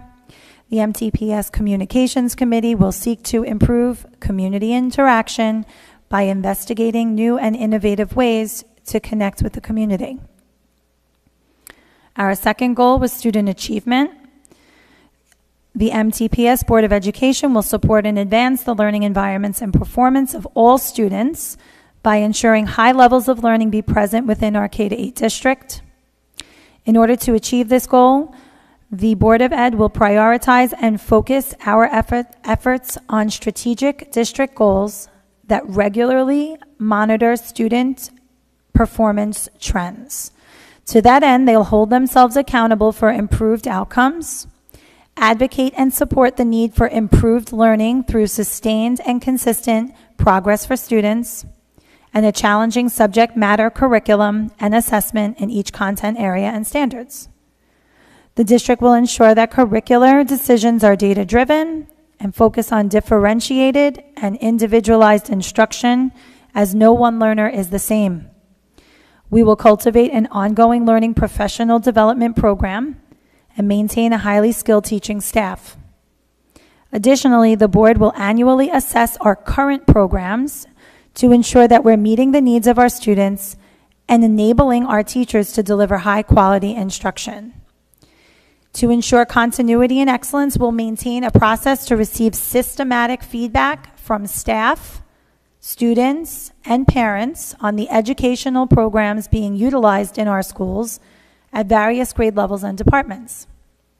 The Board of Ed ensures it will recognize and spotlight the achievements of all students of varying abilities and grade levels so that individual growth and progress is celebrated and highlighted to ensure students feel valued. The board believes all students have potential and ability. We will continue to develop challenging goals for each student based on learning standards as well as individualized education plans. The district will continue to utilize data-driven instruction in multiple forms, utilizing the district's process of teach, assess, and remediate or advance. The board believes that consistent communication between school and home is paramount to supporting student academic achievement. Goal 3, sound fiscal responsibility and transparency. The MTPS Board of Ed, along with district administration, will develop a budget that addresses the fiscal challenges that have been laid upon the district by state funding. They will continue to budget efficiently and responsibly in order to address the current and future capital and maintenance needs of the district. This process will be communicated transparently, strategically, and effectively to the community. The board will continue to seek competitive pricing for contracted services regularly and in a timely fashion. Specifically, the MTPS Board of Education will continue to create a surplus in district reserve accounts while navigating the challenges of state aid reductions. Goal 4, policy development. The MTPS Board of Ed will discuss, revise, and recommend the adoption of district policies that are consistent with both federal and state laws in compliance with state monitoring standards and consider a family-centered approach where applicable. In order to achieve this goal, the MTPS Board of Education will continue to discuss policy changes with the Policy Committee and will ensure that discussions are held with all board members at public meetings via first and second readings. We will ensure that our policies are up to date and relevant to the changing times, laws, and regulations. When revising policies, we vow to consider the age, maturity level, grade level, and appropriateness of policy language in respect to the students in our K-8 district. And then last but not least, Goal 5 was student discipline. The MTPS Board of Education is committed to maintaining a school climate that promotes learning, encourages the high expectations for student achievement, and minimizes the disruption caused by disciplinary problems. We prioritize the safety and dignity of students and staff inside their learning environment and community. The Board of Education firmly believes that establishing a positive school climate is the responsibility of all members of the school community. The board affirms that each student must recognize the worth and dignity of others, demonstrate a sense of social responsibility, and develop the capacity for self-regulation, self-discipline, and self-direction, which are as important as traditional academic goals. In order to achieve these goals, it is expected each student shall behave in a socially acceptable manner and not infringe upon other students' right to learn.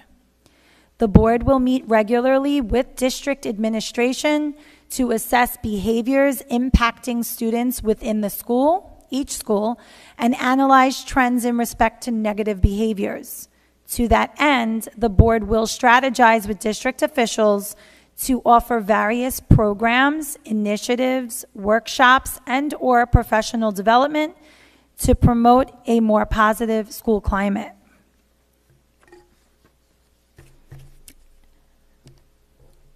Any discussion?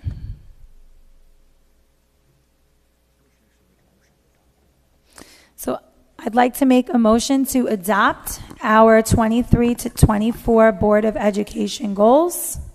Do I have a second? Aldo? Any discussion?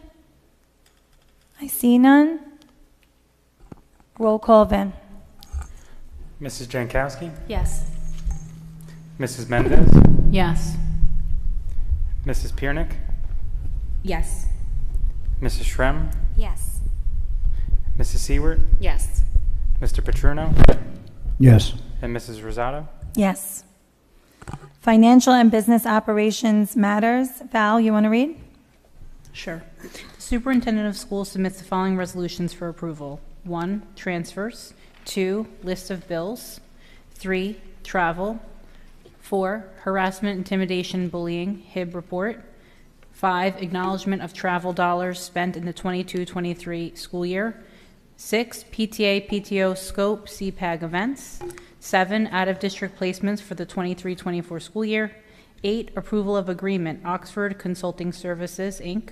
9, approval of agreement, Oxford Consulting Services, Inc. 10, approval of agreement, Resnick Consultants, LLC. 11, approval of agreement, speech therapy services. 12, approval of agreement, occupational therapy services. 13, approval of agreement, occupational therapy services.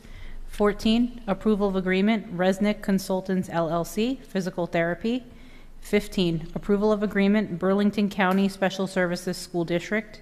16, non-public school request for technology purchases under the NJ Non-Public Technology Aid Program for the 23-24 school year.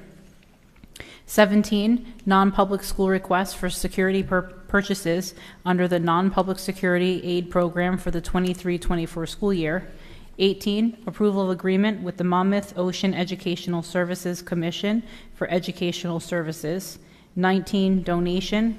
20, donation. 21, state contract purchases. 22, approval of joint transportation agreement with Colts Neck Township Public School District. 23, before and after care school program, 23-24. 24, NJ Learning Acceleration Program, NJ High Impact Tutoring Grant. 25, MCAA, Memorandum of Agreement. 26, approval of agreement, ESY Summer Physical Therapy Evaluations, Resnick Consultants, LLC. I so move. Do I have a second? Aldo, any discussion? I see none. Roll call. Mrs. Piernick, Yes to everything, but I abstain from number 6. okay, thank you.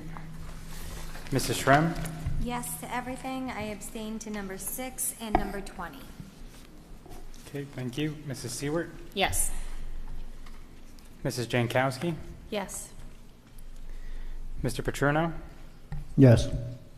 Mrs. Mendez, Yes. and Mrs. Rosato. Yes. Curriculum matters. Susie, you want to read? The superintendent of schools submits the following resolution for approval. 1, field trip list. 2, nursing standing protocols and procedures manual. I so move. Do I have a second? Annette, any discussion? I see none. Roll call. Mrs. Jankowski, Yes. Mrs. Mendez, Yes. Mr. Petruno, Yes. Mrs. Piernick, Yes. Mrs. Seward, Mrs. Shrem, Yes. and Mrs. Rosato. Yes. Personnel matters. Carrie, you want to read? The superintendent of schools submits the following resolutions for approval. Number 1, retirement. Number 2, resignations. Number 3, amended start date. Number 4, employment certificated staff. 5, employment instructional assistants. 6, employment school monitors. 7, employment school aides. 8, employment bus driver. 9, employment bus attendant. 10, reemployment certificated staff. 11, school aides 23-24 school year. 12, transfer certificated staff. 13, transfer non-certificated staff. 14, reassignment and transfer certificated staff. 15, reassignment and amended salary non-certificated staff. 16, reassignment, transfer, and amended salary non-certificated staff. 17, assistance after-school activities. 18, child study team evaluations and meetings. 19, amended child study team evaluations and meetings. 20, teachers' summer IEP meetings. 21, 2023 extended school year special education program substitute instructional assistant. 22, amended Marlboro Academy for New Teachers, Resource Staff, and Administrators, Mantra Technology Trainer. 23, curriculum CPR First Aid Training. 24, amended curriculum writing math, revised common performance tasks based on feedback, formatting, suggestions 3 through 5. 25, stipend continuation of program for provisional teachers. 26, stipend mentor teachers. 27, mentor induction. 28, student observation. 29, student practicum. 30, student teaching. 31, substitute rates teachers. 32, substitute rates school nurse. 33, substitute rates non-certificated positions. 34, substitute teachers. 35, substitute bus driver. 36, substitute bus attendant. 37, substitute school monitor. 38, unpaid leave of absence. 39, amended resolution leave dates. I so move. Do I have a second? Aldo, any discussion?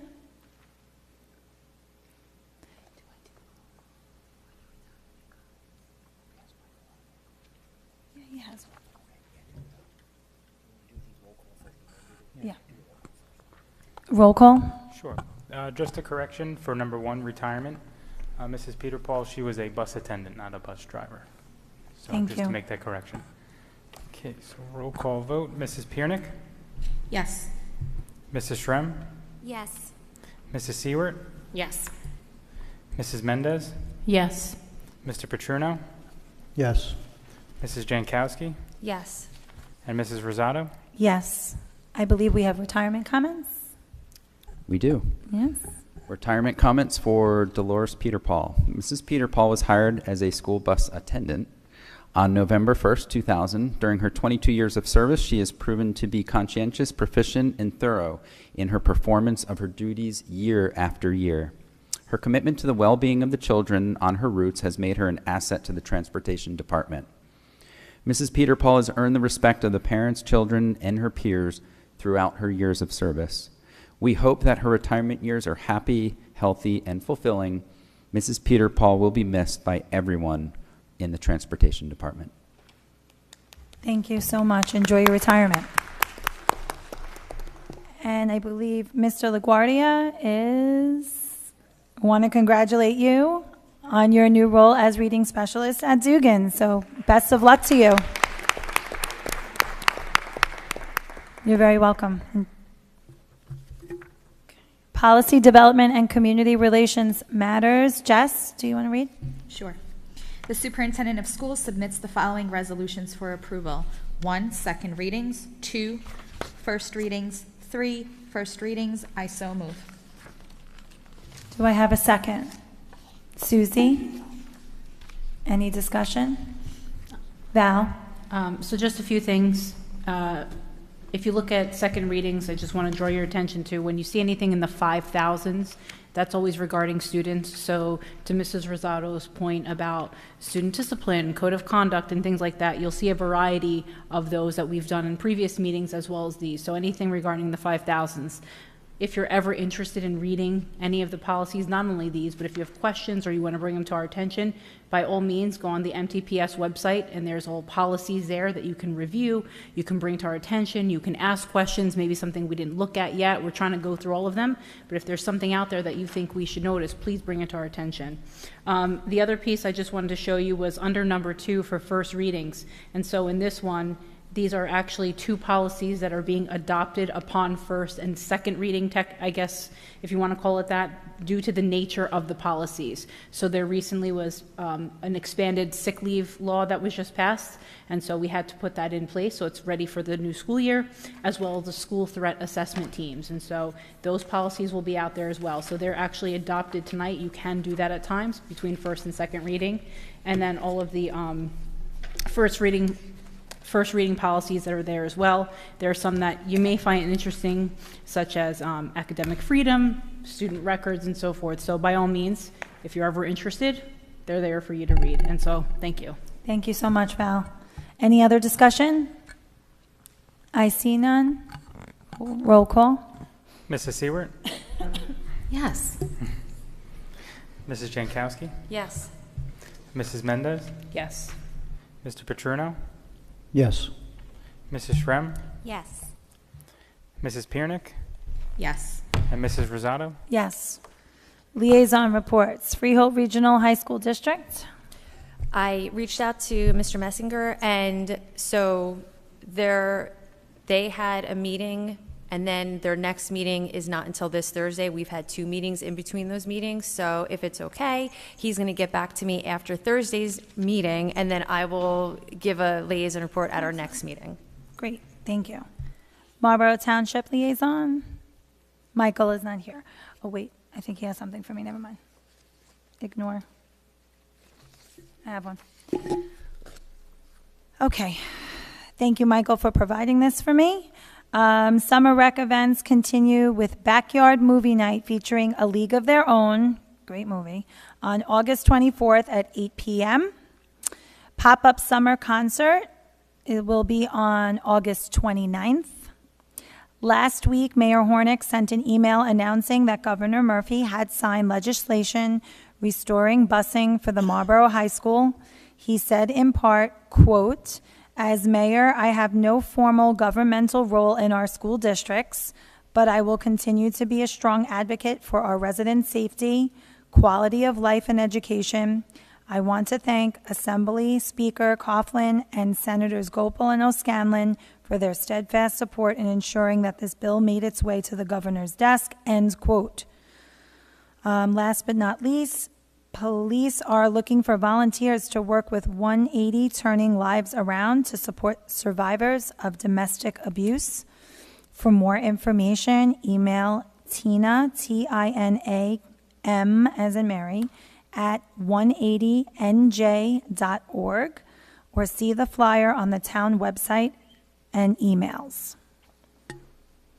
Monmouth County School Board. Oh, sorry, we'll come back. New Jersey School Boards Association. You have anything? Okay, we'll start with our school liaisons. Robertsville. It's me. So I want to thank Jacqueline Mazzariello, did I pronounce that? For her report that she got back to me. So I will read that. We are looking forward to a fun-filled 23-24 school year here at Robertsville. While we are soaking up the last few weeks of summer plans, we have already begun planning. Look out for many important dates and stay up to date by joining our Facebook page. Mark your calendar for these important dates. August 29th, student orientation. Come meet a few of our PTO members and learn about the many ways you can be involved with what we have in store. September 7th, Buffalo Wild Wings Dine Out. Please print the flyer and show it upon checkout. A percentage of the proceeds will go back to Robertsville. Offer valid all day. September 12th is their ice cream social. Come enjoy a meet and greet with your classmates while our teachers and staff scoop ice cream, play music, and welcome the new school year. The 19th, I believe that is, first PTO meeting of the year held in person at the Robertsville cafeteria at 7:30 p.m. Enjoy light refreshments and receive in-depth information regarding upcoming events and volunteer opportunities. And September 28th, first annual Mum Sale with Asher Homes. Details to come soon. Thank you. Thank you. MMS, I'm going to read Michael Olansky's report. Welcome back to students and staff. It's going to be an awesome year. Reminder, open house for incoming 6th graders and new students will be on August 29th from 11 to 2 p.m. and August 30th, 9 to 12. If you're unable to attend the open house, no worries. They will provide students with tours during the first few days of school. Schedules and locker assignments will be posted in Genesis on August 25th. Please bring a copy of your schedule with you. A special thank you to the PTO and parents who are arranging a welcome back lunch for the staff. I'm sure they're going to appreciate that. And mark your calendars. September 19th is the first PTO meeting of the school year, and September 27th is back to school night. More information will be shared shortly. Memorial, Val? Couple of things. The orientation for incoming 6th graders or new students will also be August 29th and the 30th. You will be able to get a glimpse of some spirit wear that you can buy at a future date. You can also buy your birthday grams, so that we're going to be selling those again this year at Memorial, and they'll be on sale there. A couple of other things is that please make sure that if you are an incoming parent or you just didn't get the opportunity to please, join the PTA by making your donation through PT Board. You'll have some really cool updates from the PTA and get to a glimpse of all of the things that are going to be brought to the students this year. And we're looking forward to a brand new school year. Thank you so much. Marel, Susie? Okay, so new student orientation we have coming up. Our Spiritware, we have a new vendor this year, and the Spiritware site is live. If you order now, you can take advantage of 30% off. The sale is until September 22nd. Let's see, we have new basketball systems coming into place. That's really exciting for the playground area, just a new update that we have. And we have a mobile pep rally is coming back. It's actually a surprise for the students. So parents, please be on the lookout so that you can sign up, but keep it as a surprise for the students. That's going to be on September 5th. That's really fun for the students, and more to come. Lots more to come. PTO, look out for the packet. It's going to be electronic this year. Sign up for the PTO. Come to the first PTO meeting. Just keep a lookout for it all the first week of school. Thank you, Susie. Dugan, Annette? I'm over here searching the calendar. You want me to come back to you? No, I'm good. Okay. The Dugan PTA reports that the playground play date was a success on Tuesday, August 15th. Fun was had by all. It was nice to see old friends and meet new ones. Thank you to everyone who came out to make it a great start to the upcoming school year. School Toolbox is still available to be purchased for the upcoming school year. It can be purchased by going to schooltoolbox.com and type in Dugan Elementary to get the supplies selected for each grade by the teachers. The first PTA meeting at Dugan will be on Wednesday, September 13th at 7:30, but also on September 19th is Dugan's open school night. So we're hoping to see everybody there. Thank you. Abbott is me. Thank you, Mr. Perno, for sending over this info. He just wanted to say that the custodians, as I just mentioned before, are doing a great job of cleaning and making sure the building is ready for opening day of school. The secretaries are very busy organizing the class lists and bus passes. Ms. Mortar and Mr. Perno are hosting an open house for parents of preschool students next Tuesday, August 29th. Invites were sent to parents a few weeks ago. And kindergarten orientation for parents and students set up for Tuesday, September 5th. Details, including a specific time, will be shared with you on Friday, the 25th. That's it for Abbott. DeFino, Jess? Okay, new student orientation will be held on August 31st from 10 to 11 o'clock.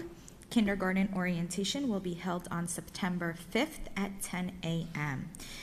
This year, the PTO will be giving small gifts and pencils on students' birthdays.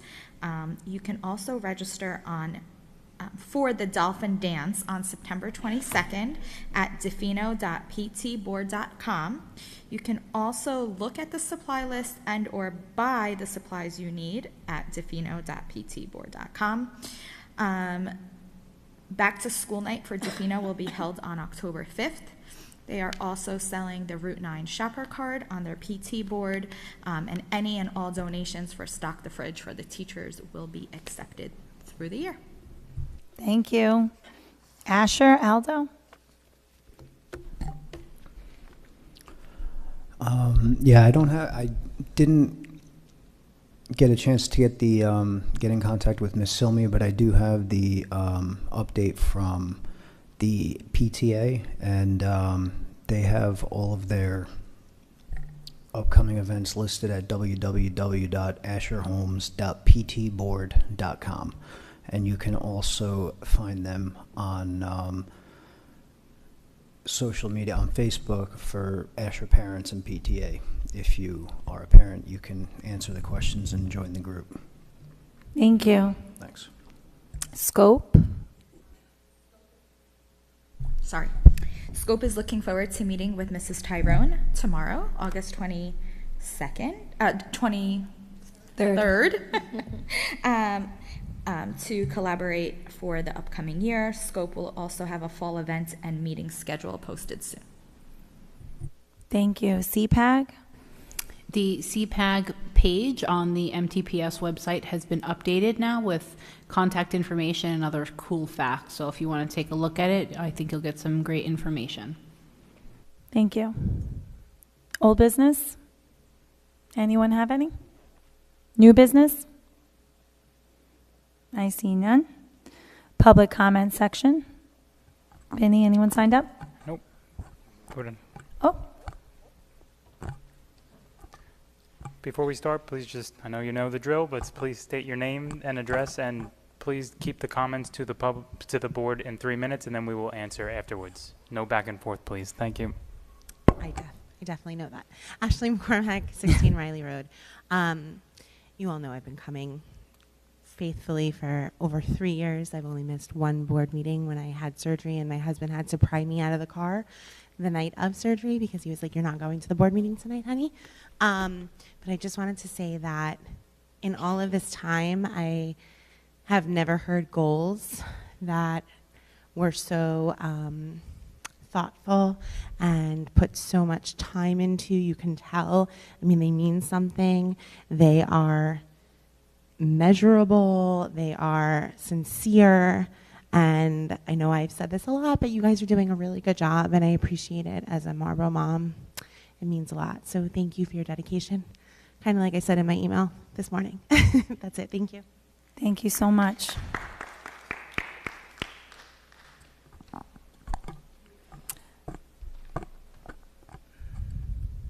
I had hoped that by the time I got here, this was going to be changed, but it wasn't.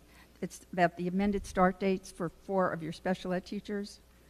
First of all, why was it amended that they're not going to start till 9/25 and 9/27, 9/25 and 9/25? Is that all your comments, or? Well, I'm going to comment after I get an answer why. Then I have a concern. Should I state my concern? Yeah, you state can your ask. concern. Yeah. Okay, well, then I'll state my concern. If these teachers are not starting till that date, what is going to happen come, the first week of September for the special ed students that would be having special ed with these teachers? That's my concern. So I don't know why they're starting later. I suspect I know why they're starting later.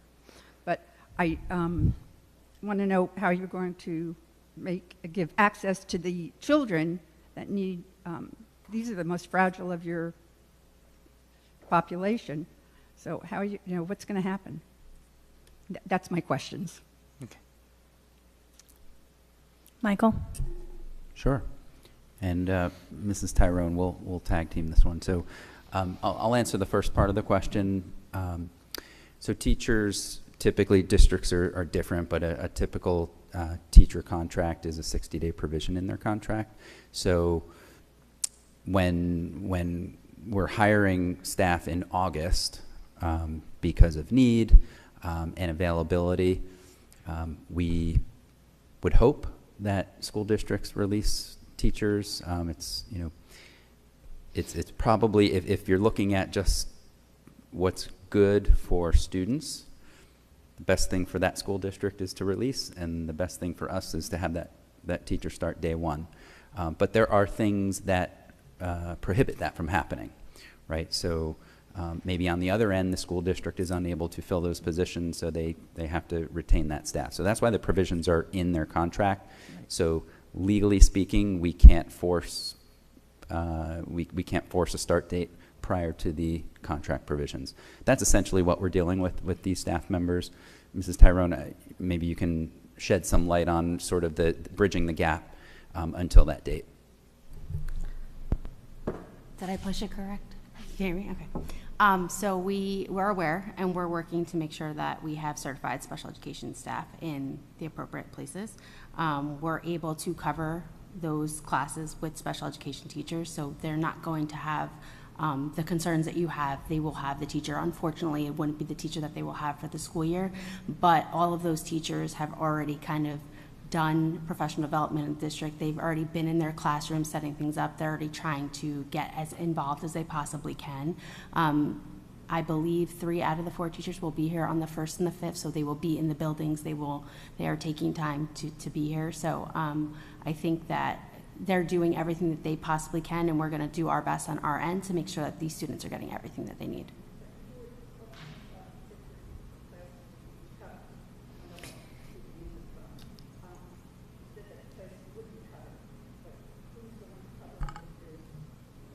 We have other staff members in the district that are going to be able to cover those positions during that time period. Thank you. There's just one follow-up question that's permitted, not really a back and forth. Thank you so much. You can always email your concerns to the board. You're very welcome.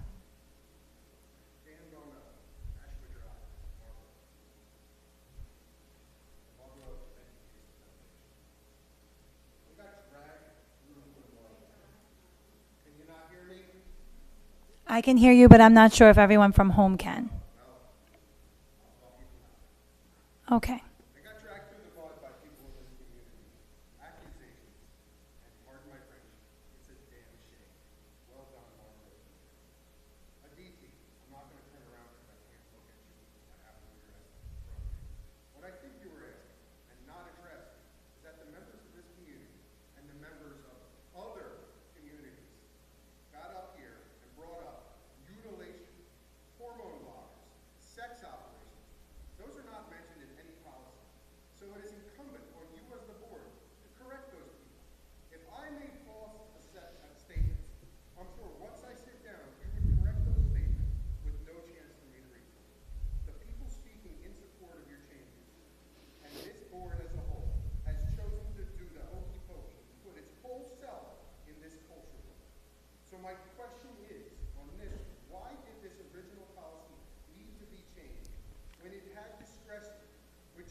Thank you, Mr. Bono. I just wanted to address a couple of things. The first thing is our policy didn't speak of anything about mutilation or speak of any kind of hormone blockers. People in the community are able to come up to the microphone and speak their piece just like you did. Us saying thank you for your support was not us endorsing or supporting the fact that this is or isn't happening. We're just simply saying thank you for the support in the hard work that we did to try to have parental notification in this policy. And then in regards to the charges that you were talking about for our lawsuit, the $10,000, that is our deductible, same as if any community member throws any kind of charges at any one board member. It's the same deductible for that. So if you feel that it is not in the best interest of the district to be spending it on fighting for parental rights that this community has asked us to fight for, then I guess it would be the same thing as you saying that it's not really right for us to be spending the money fighting for our board members as well. Did anyone else want to mention anything? Thank you very much. Follow up, come up, please. Thank you. I did not. I actually asked the question at the end about the deductibles and the cost. I didn't say either way my opinion on it. What I did was, because it was stated, it could be years. And obviously, every time you get a lawyer involved, there's an hourly cost. That will become part of the matrix, correct. That was my question. I didn't give an opinion whatsoever. And then my statement on when people came up here from this community and other communities and made statements about things that this policy does not cover, it is incumbent on you guys to make that statement. You had no problem addressing me as soon as I sat down. Make that statement.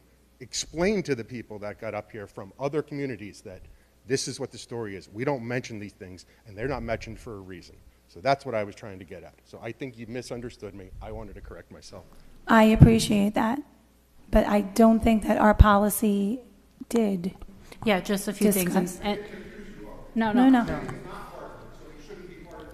Understood. And Mr. Bono, thank you for clarifying. So I just want to make sure I clarify too for the community.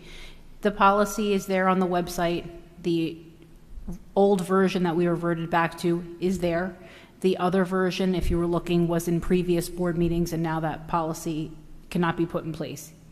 Neither of those policies mentioned anything regarding a medical change, so thank you for asking that question. And neither of those policies mentioned any sort of hormone or puberty blockers to bring up that point.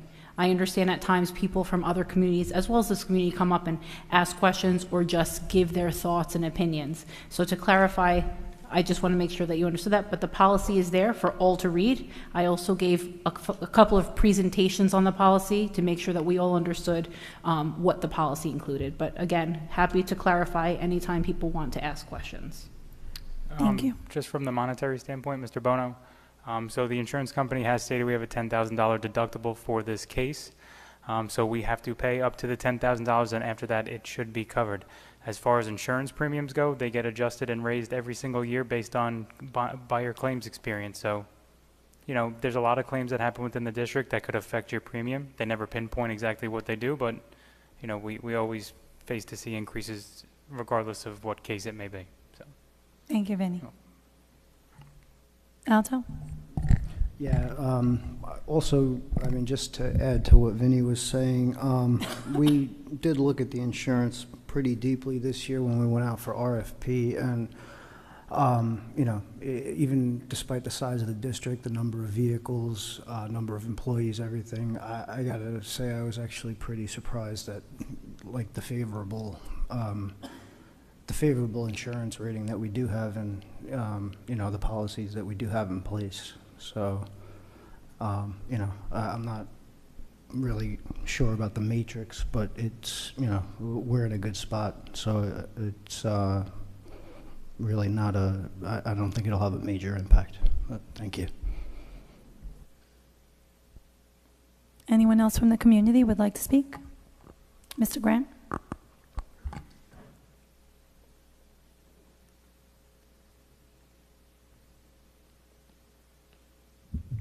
Good evening, members of the board, Mr. Ballone, Mr. Zittermer. I know that a lot of people have thanked you for what you have been putting yourself through in the name of the community. And there is a lot of discussion in town as to the cost associated with fighting what's right in life. I would like to again thank you, and I'm sure you heard it from me 1,000 different times in 1,000 different ways. It's just that I think that people really underestimate the type of pressure that you are facing when it comes to doing the simplest thing in the world, which is protecting families, children, and parental rights. I took it upon myself to just play around with numbers in the last couple of days, and obviously I put something out there for the community, and it looks like a lot of people got engaged and involved and raised their opinion. I'll come back over here and say the same thing again. You cannot put a price tag on a child. You cannot put a price tag on a family.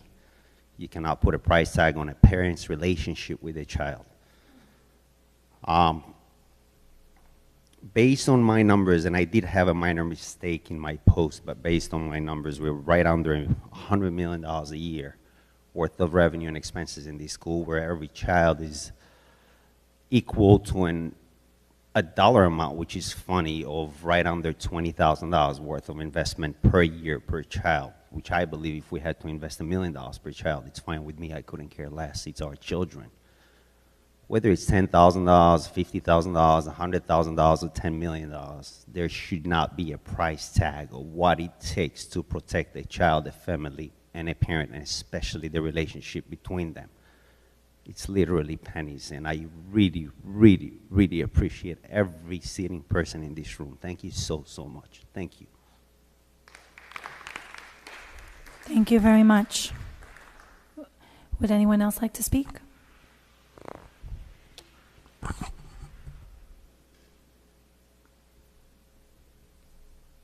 Good evening again. I just want to point out that, first of all, I am thankful that it's a public meeting, even though not too happy with the taxes we all pay, but that does give us the opportunity to speak in other townships. And part of the reason that I'm here is because not only do I have friends in this township and their kids, I care about their kids just as like kids in my township. And we have kids in this township that attend my church and go to Sunday school. And the fact is that not just parents should be concerned about these issues, but everybody in our communities has, a voice. And I think that's important. So I just wanted to point that out, and this whole thing about what exactly does the policy mean or say is one thing, and I do agree with the board that everybody should read it carefully and understand what words in there mean and what they don't mean.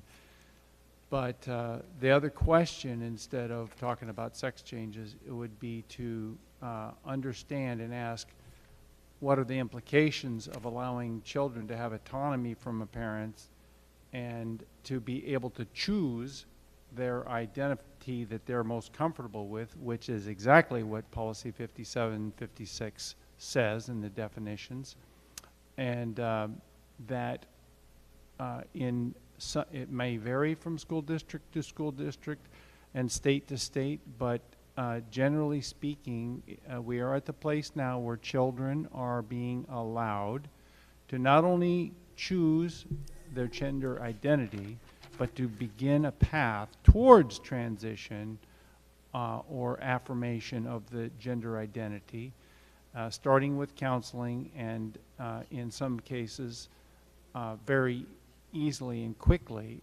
access puberty blockers, and then at a certain point where parental notification happens or there is not support, there are states that are intervening on the child's behalf, and the parent has lost their parental rights to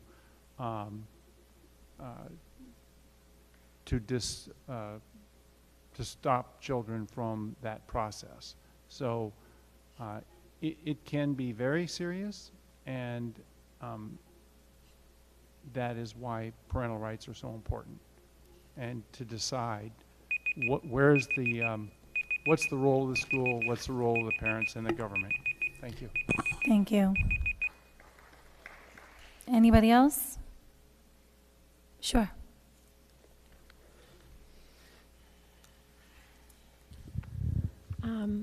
I agree in that the school policy can only say so much, and when you get into medical advice, you have to have a professional. However, there are students that are talking to counselors who are referring them maybe to other counselors, and what I understand that there is a course before they get puberty blockers of a time frame and a process they may go through, and it has gone shortened up to, people have said on testimonies, even on the internet, up to 30 minutes in a counselor's session when they threaten that they are suicidal. So students will always figure a way to manipulate the system.